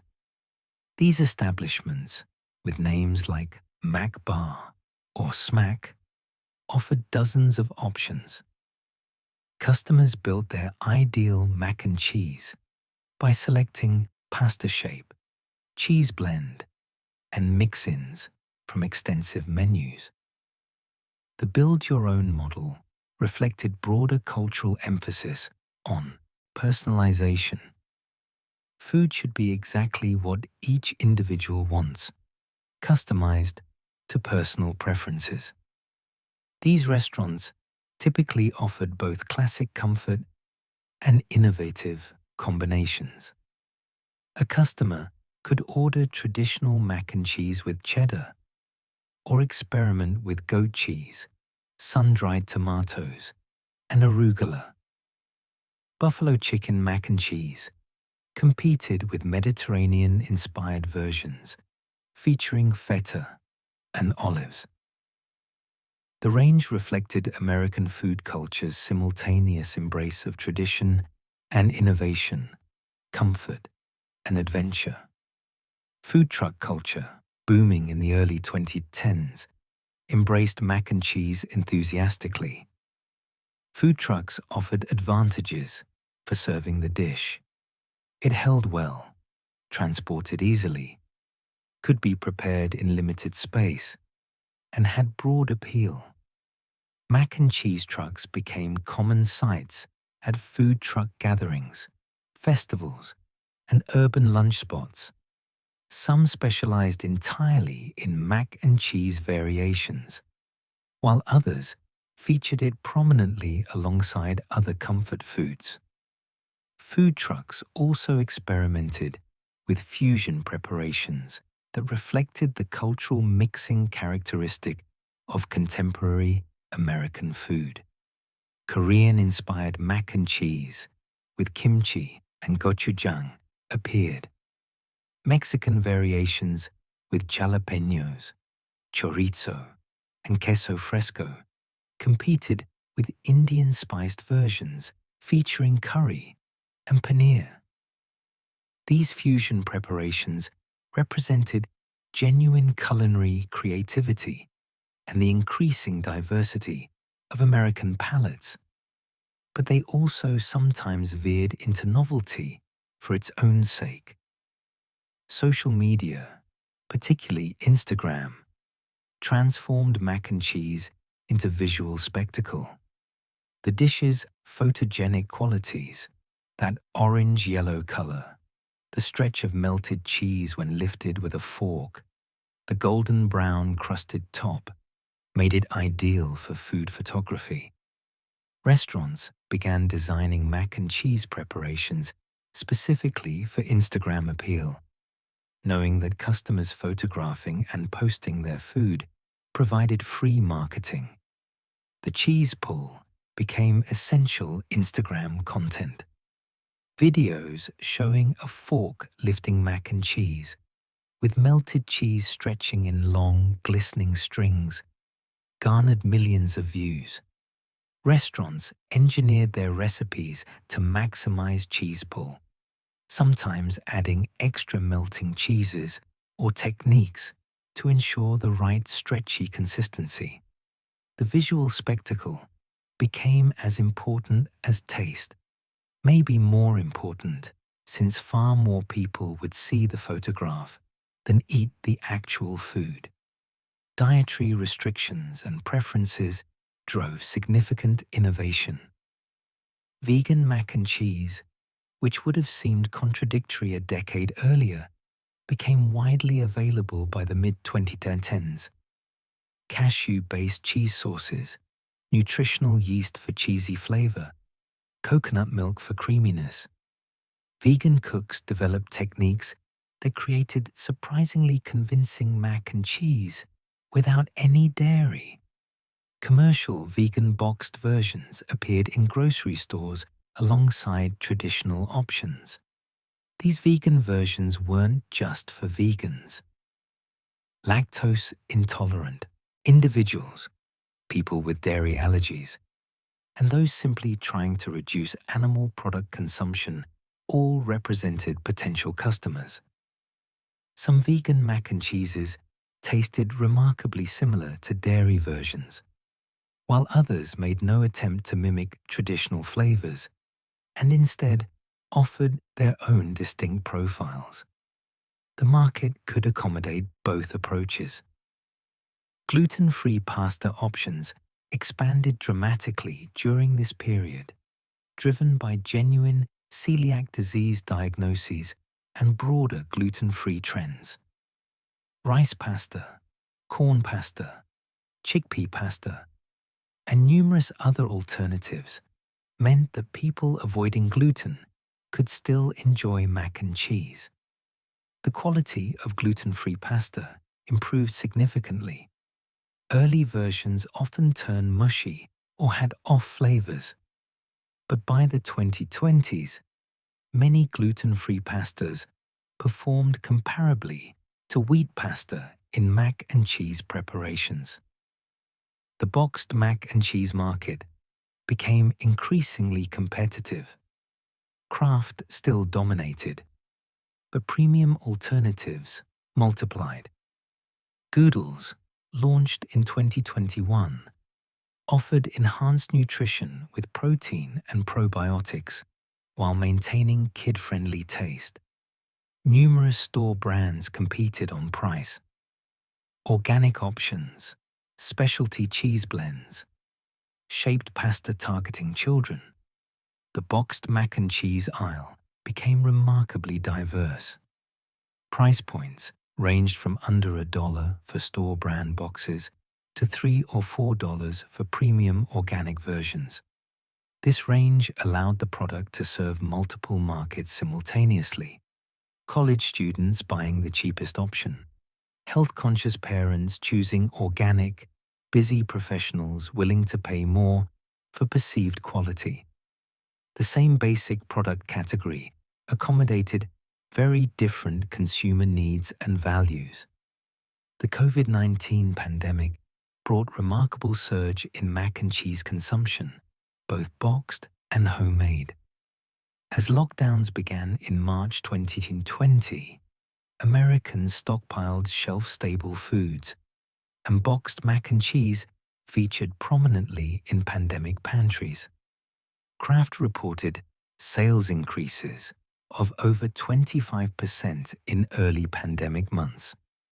People cooking at home more frequently turned to familiar comfort foods, and mac and cheese, easy to prepare, comforting, and enjoyed by children home from school, appeared on dinner tables with unprecedented frequency. The pandemic also drove surge in home cooking experimentation. With restaurants closed and time abundant, people tried recipes they'd previously never attempted. Elaborate baked mac and cheese versions, previously reserved for special occasions, became weeknight projects. Food blogs and YouTube channels featuring mac and cheese recipes saw massive traffic increases. The dish provided both comfort during anxiety and creative outlet during lockdown boredom. TikTok, the video platform that exploded in popularity during the pandemic, became venue for viral mac and cheese content. The baked feta pasta trend of early 2021, while not technically mac and cheese, demonstrated social media's power to drive food trends. Mac and cheese variations followed. Someone would post a video showing their preparation method. It would go viral. Millions would attempt to recreate it, and the cycle would continue with new variations. TikTok recipes often prioritized visual appeal and simplicity over culinary sophistication. A popular TikTok mac and cheese might feature Velveeta and Rotel tomatoes, not sophisticated ingredients, but they produced results that looked good on video and tasted familiar to American palates. The platform democratized recipe sharing even further than blogs had, making anyone with a smartphone and cooking idea a potential culinary influencer. Current price points for mac and cheese revealed stark economic divides. A box of store-brand mac and cheese might cost 75 cents, making it one of the cheapest meals available. An upscale restaurant in a major city might charge $25 or more for a portion of lobster mac and cheese. This range from economical survival food to luxury indulgence meant the dish served radically different purposes for different Americans.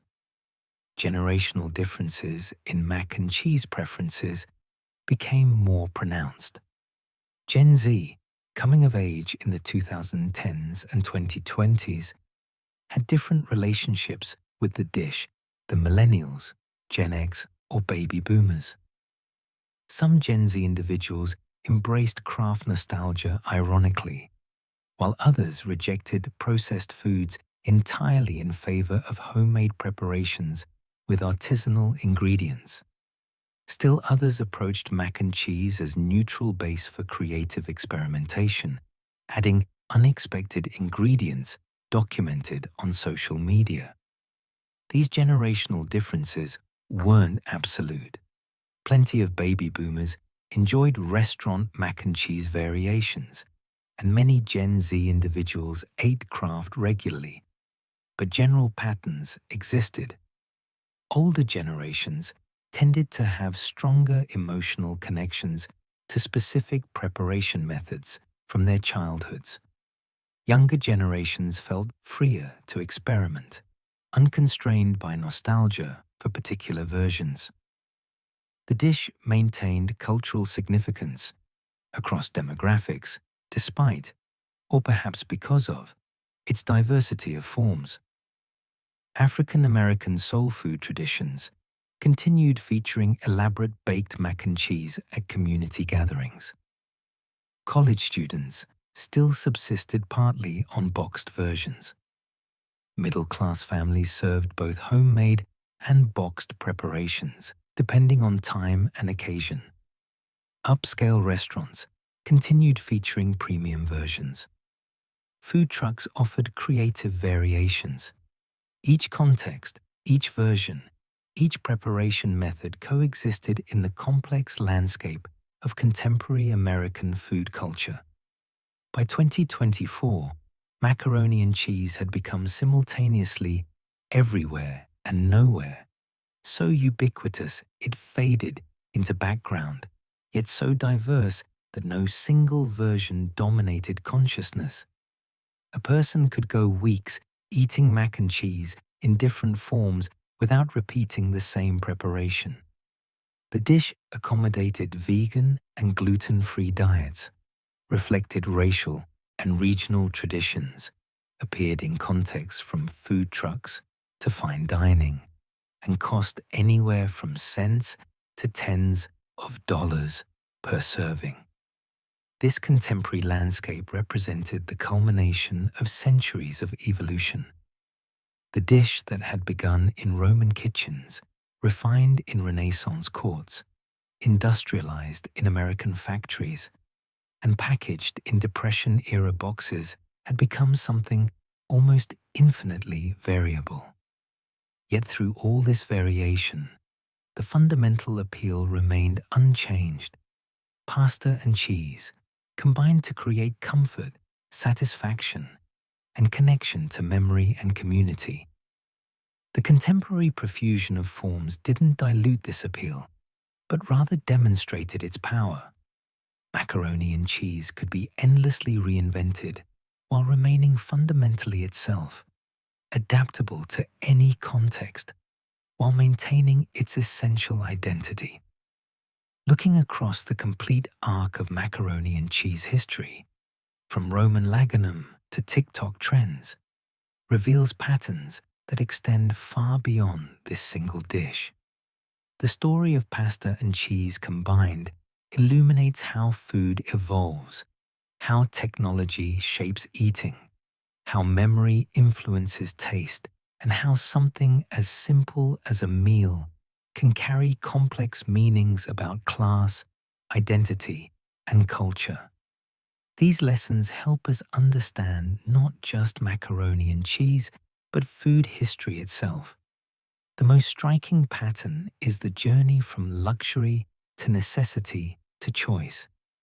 In ancient Rome and Renaissance Italy, pasta with cheese was elite food, reserved for those who could afford expensive cheese and labor-intensive pasta. Only wealthy households served these preparations. The ingredients themselves signaled status. Parmesan cheese, fine wheat flour, the time required for preparation, all marked the eater as privileged. By the Great Depression and World War II, macaroni and cheese had become necessity food, economical protein that stretched scarce resources. The transformation from luxury to necessity occurred through industrialization, the same forces that made many goods more accessible. What had once demonstrated wealth now demonstrated thrift.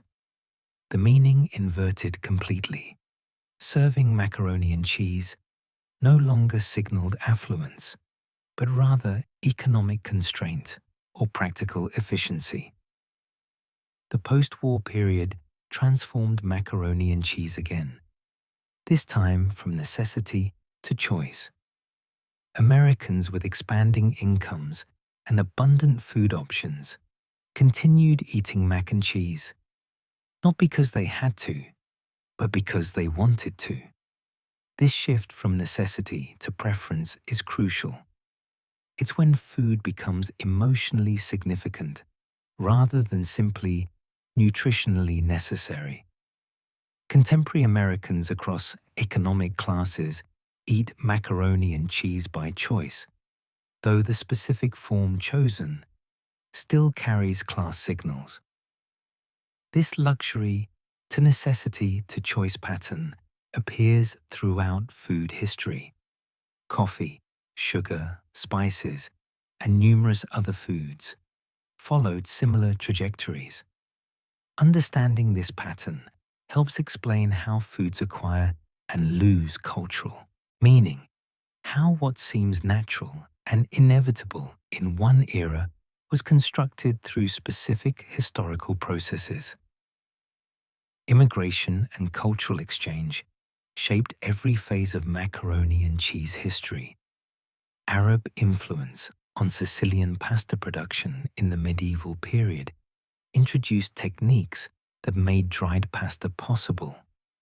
Italian immigration to America brought pasta-making expertise that enabled domestic production. Each wave of immigration, each cultural contact, each moment of exchange contributed to the dish's evolution. No food exists in isolation. All cuisine results from mixing, borrowing, and adaptation across cultures. The macaroni and cheese story also reminds us that cultural exchange isn't always equitable or voluntary. Italian immigrants faced discrimination while simultaneously contributing culinary knowledge. African American cooks developed sophisticated preparations while often unable to eat in the restaurants where they worked. Cultural exchange happens within power structures that shape who gets credit, who profits, and whose traditions receive respect. Understanding food history requires acknowledging these dynamics. Technology fundamentally transformed macaroni and cheese multiple times. Manual pasta making, limited production, and kept prices high. Industrial machinery made pasta affordable to middle-class households. Kraft's powdered cheese technology created shelf-stable convenience. Microwave preparation enabled single servings. Each technological change didn't just make preparation easier, it changed what the dish meant, who could access it, and how it fit into daily life. These technological changes raise questions about authenticity that persist today. Is boxed mac and cheese real macaroni and cheese? Does microwave preparation compromise the dish's integrity? These debates about technology and authenticity appear throughout food history, and they're never purely about food. They're about values, about what kind of life we want to live, about whether we prioritize convenience or craft, efficiency or tradition. Marketing's power to shape food culture became evident through Kraft's success. The company didn't invent macaroni and cheese, but through brilliant marketing. Depression-era economy messaging, wartime patriotism, post-war modernity, television advertising. They made their version culturally dominant. Generations of Americans think of the blue box when they think of mac and cheese, a triumph of marketing that created association between brand and category. This marketing success reveals how food culture is constructed, not natural. The foods we consider normal, traditional, or authentic often became so through deliberate marketing campaigns. Understanding this construction doesn't necessarily diminish food's meaning. Nostalgia for Kraft Dinner is real, even if that nostalgia resulted partly from advertising. But recognizing marketing's role helps us think critically about food choices and the forces shaping our preferences. Authenticity debates have characterized every era of macaroni and cheese history, though the terms changed. Renaissance Italians might have debated which regional preparation was most authentic. 19th century Americans debated whether American versions matched Italian originals. 20th century cooks debated whether boxed versions counted as real cooking. 21st century food culture debates whether vegan versions are truly mac and cheese or something else entirely. These debates reveal that authenticity is always contested, always constructed. There's no objectively authentic macaroni and cheese. The Roman version, the Renaissance version, Thomas Jefferson's version, Kraft's version, soul food versions, each has legitimate claim to authenticity within its context. Recognizing this plurality doesn't mean anything goes, but it does mean we should be suspicious of claims that one version is uniquely authentic while others are corruptions. Economic factors have consistently driven how macaroni and cheese was adopted and adapted. The dish spread beyond elite circles when industrialization made ingredients affordable. It became popular during economic crises when families needed economical nutrition. Regional variations partly reflected different economic contexts. Southern baked versions required time and resources that not everyone could spare.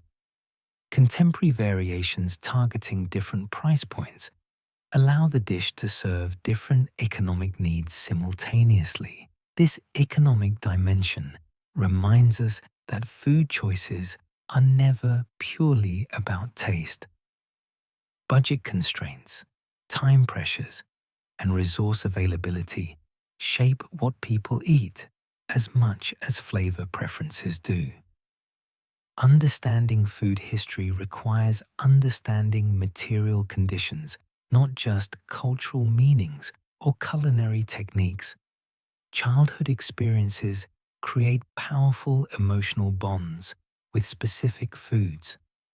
The macaroni and cheese someone ate as a child becomes the reference point, the version against which all others are judged.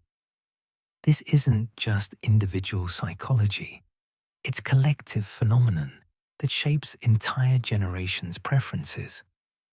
Baby boomers' nostalgia for post-war convenience foods, Gen X's ironic appreciation of processed classics, millennials' conflicted relationship with both artisanal and nostalgic versions, all reflect childhood formation of taste. These childhood bonds help explain why food preferences seem irrational. Someone might intellectually recognize that homemade mac and cheese with quality ingredients is superior to boxed versions, yet still prefer the boxed version because that's what they ate as children. The taste isn't just physical sensation, it's connection to memory, family, and identity. Understanding this helps explain food culture's resistance to purely rational analysis. Regional identity finds expression through food variations. Southern baked mac and cheese isn't just different preparation. It's marker of regional identity, connection to place and community. Canadian attachment to craft dinner reflects and reinforces Canadian identity distinct from American. These regional variations remind us that even in era of national food brands and global supply chains, local food cultures persist and matter. The persistence of regional variations, despite homogenizing forces, suggests human need for distinctiveness, for markers of identity that differentiate one's community from others. Food serves this need particularly well because eating is daily practice that reinforces group identity through repeated participation. Every time a Southerner makes baked mac and cheese according to regional traditions, they're enacting and preserving regional identity. Class dynamics around processed foods reveal deep tensions in American culture.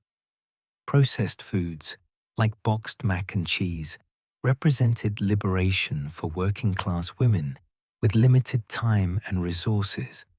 They made feeding families easier, reduced domestic labor, and demonstrated democratic access to foods once available only to wealthy. From this perspective, processed foods represent progress. Yet processed foods also drew criticism as inferior, as representing surrender of skill and standards, as corporate manipulation of consumers. These criticisms often had class dimensions. They came from people with resources to cook from scratch, time to invest in food preparation, and cultural capital to know and perform proper cooking.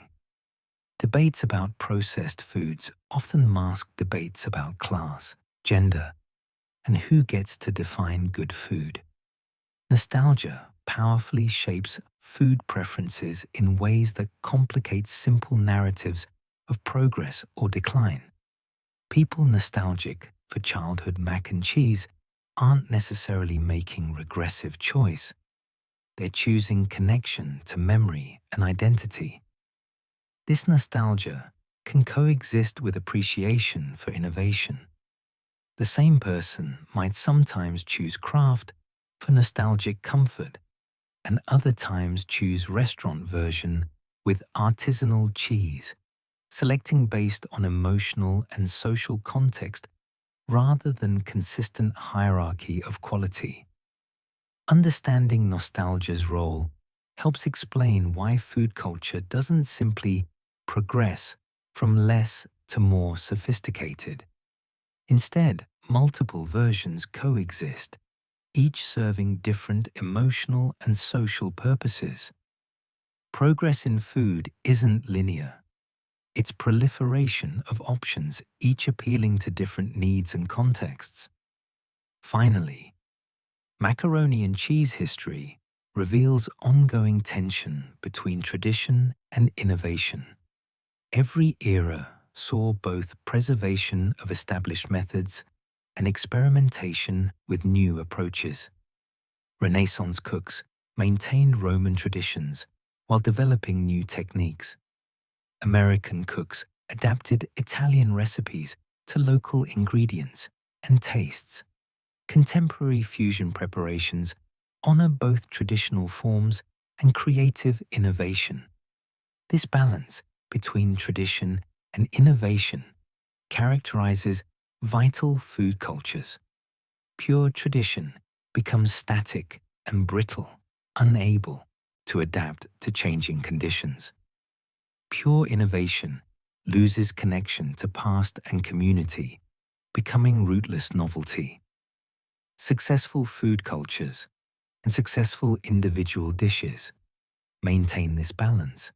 changing while remaining recognizably themselves, innovating while honoring what came before. Macaroni and cheese achieved remarkable longevity by maintaining this balance.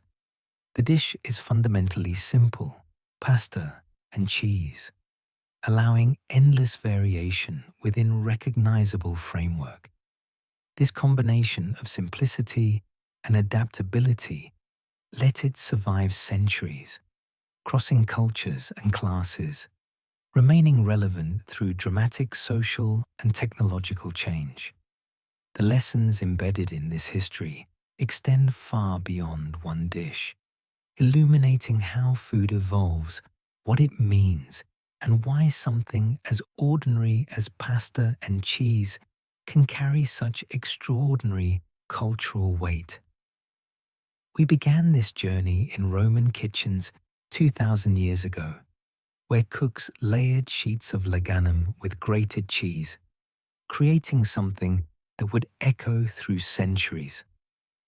We've traced this dish through medieval monasteries, where monks preserved culinary knowledge, through Renaissance courts, where it appeared in the first written recipes, across the Atlantic to colonial America, where Thomas Jefferson served it at state dinners, through factories where industrialization made it accessible, into Depression-era boxes that fed struggling families, through wars and prosperity, into restaurants and food trucks, onto social media screens and contemporary dinner tables.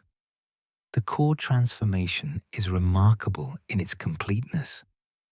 What began as luxury food for Roman elites, expensive cheese, labor-intensive pasta, reserved for those with means and status, became, through centuries of evolution, democratic comfort food accessible to nearly everyone.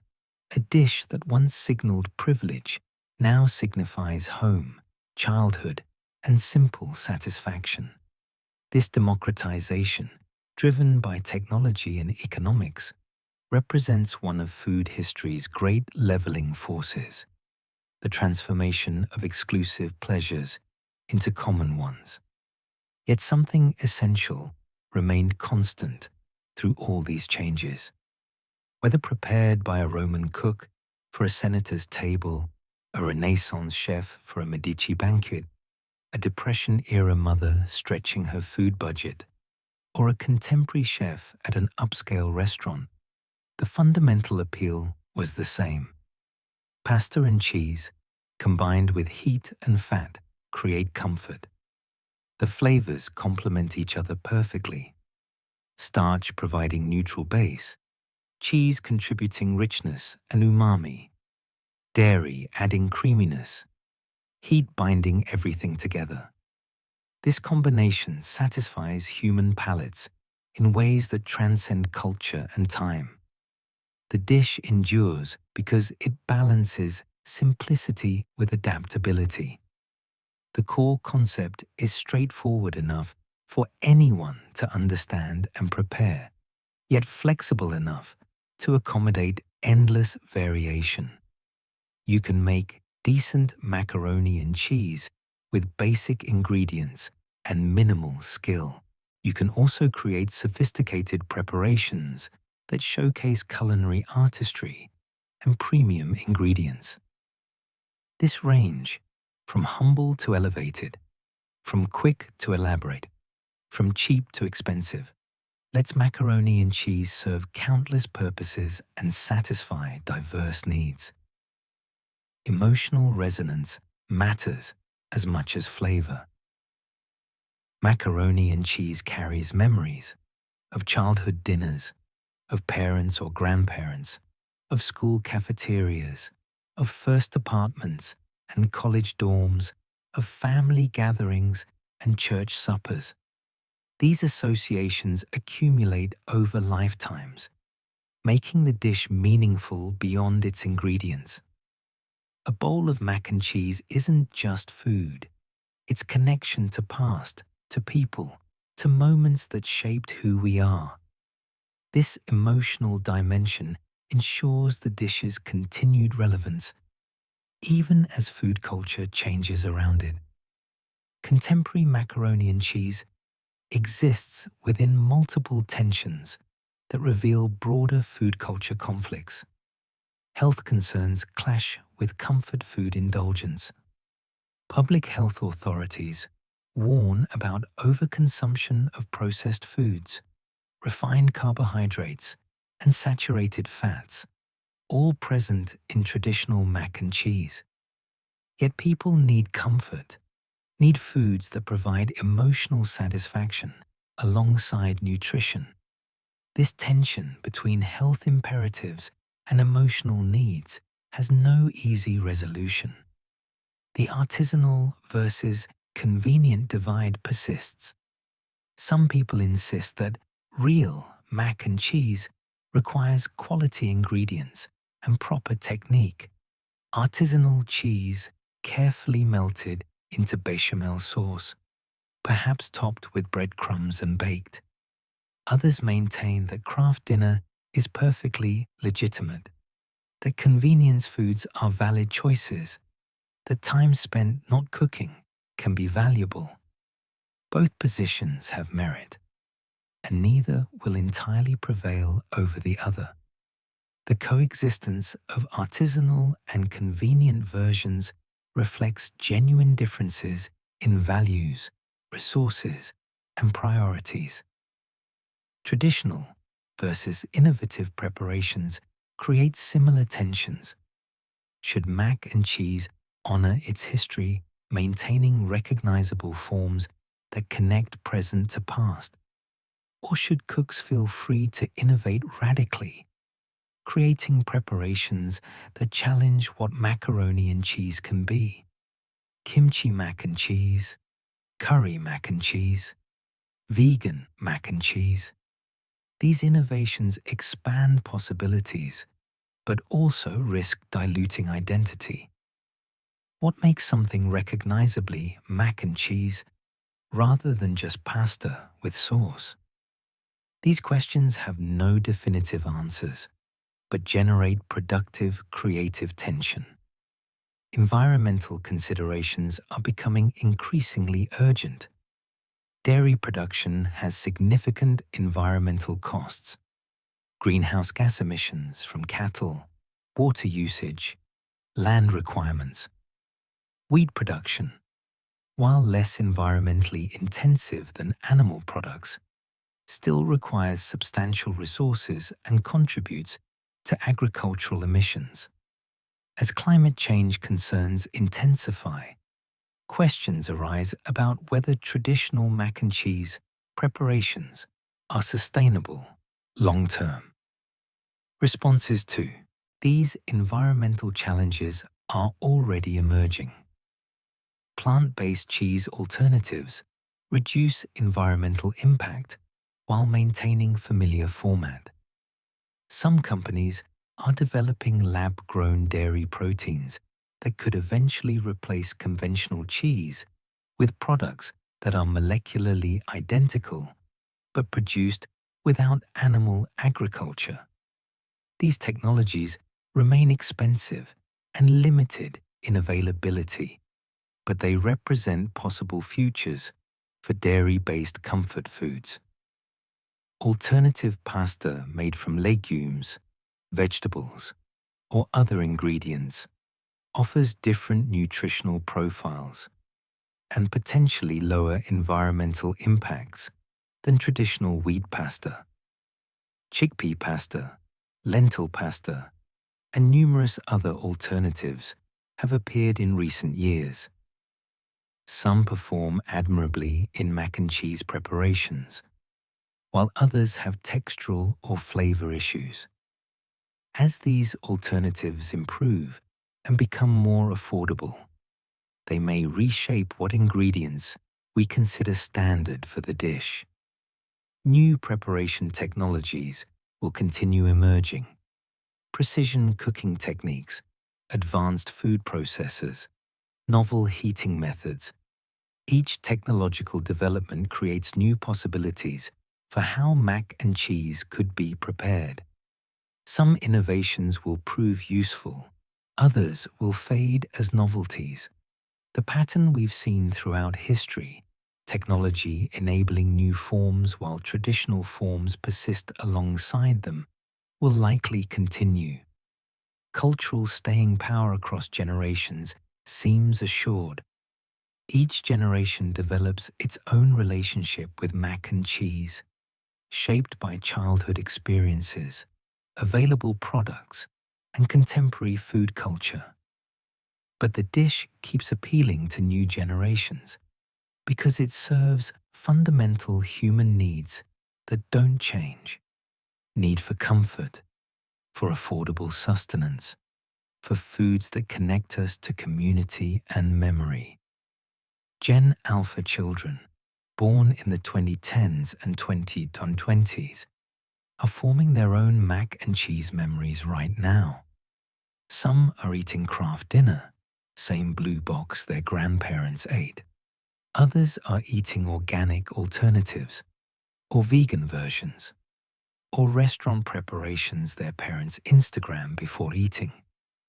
These varied experiences will shape Gen Alpha's relationships with the dish, creating new patterns of nostalgia and preference that will influence food culture decades from now. What does macaroni and cheese teach us about food history more broadly? It reveals that food is never just nutrition, it's economy, shaped by costs, technologies, and resource availability. It's emotion, carrying memories and creating connections. It's identity, marking belonging to groups, regions, and generations. It's culture, reflecting and reinforcing values about family, tradition, convenience, and authenticity. Understanding any food requires attending to all these dimensions simultaneously. The history also teaches that change and continuity aren't opposites, but partners. Macaroni and cheese changed dramatically over 2 millennia. In ingredients, preparation methods, meanings, and contexts. Yet something essential persisted, allowing us to recognize kinship between Roman laganum with cheese and contemporary mac and cheese. Foods that endure do so by changing, by adapting to new circumstances while maintaining recognizable identity. We learn too that there's no single authentic version of any food. No moment when a dish achieves its true form and subsequent changes represent corruption. Every version is authentic within its context. Roman preparations were authentic to their time and place. Renaissance versions adapted those traditions authentically. American adaptations created authentic new forms. Contemporary variations, from soul food baked versions to vegan alternatives to TikTok innovations, are all authentically mac and cheese because they participate in this ongoing tradition of adaptation. The persistence of macaroni and cheese across centuries and cultures reminds us of fundamental human needs that food satisfies beyond nutrition. We need comfort, especially during difficult times. We need affordable options when resources are scarce. We need foods that connect us to memory and community. We need simple pleasures that require no justification. Macaroni and cheese serves all these needs, and these needs don't disappear as societies change. Looking forward, macaroni and cheese will continue evolving. New ingredients, new technologies, new dietary preferences, new environmental pressures, all will shape future forms. Some changes we can anticipate, more plant-based versions as vegan options improve, more diverse fusion preparations as American palates continue expanding, more premium restaurant versions alongside persistent budget options, more nostalgic revivals as each generation rediscovers its childhood favorites.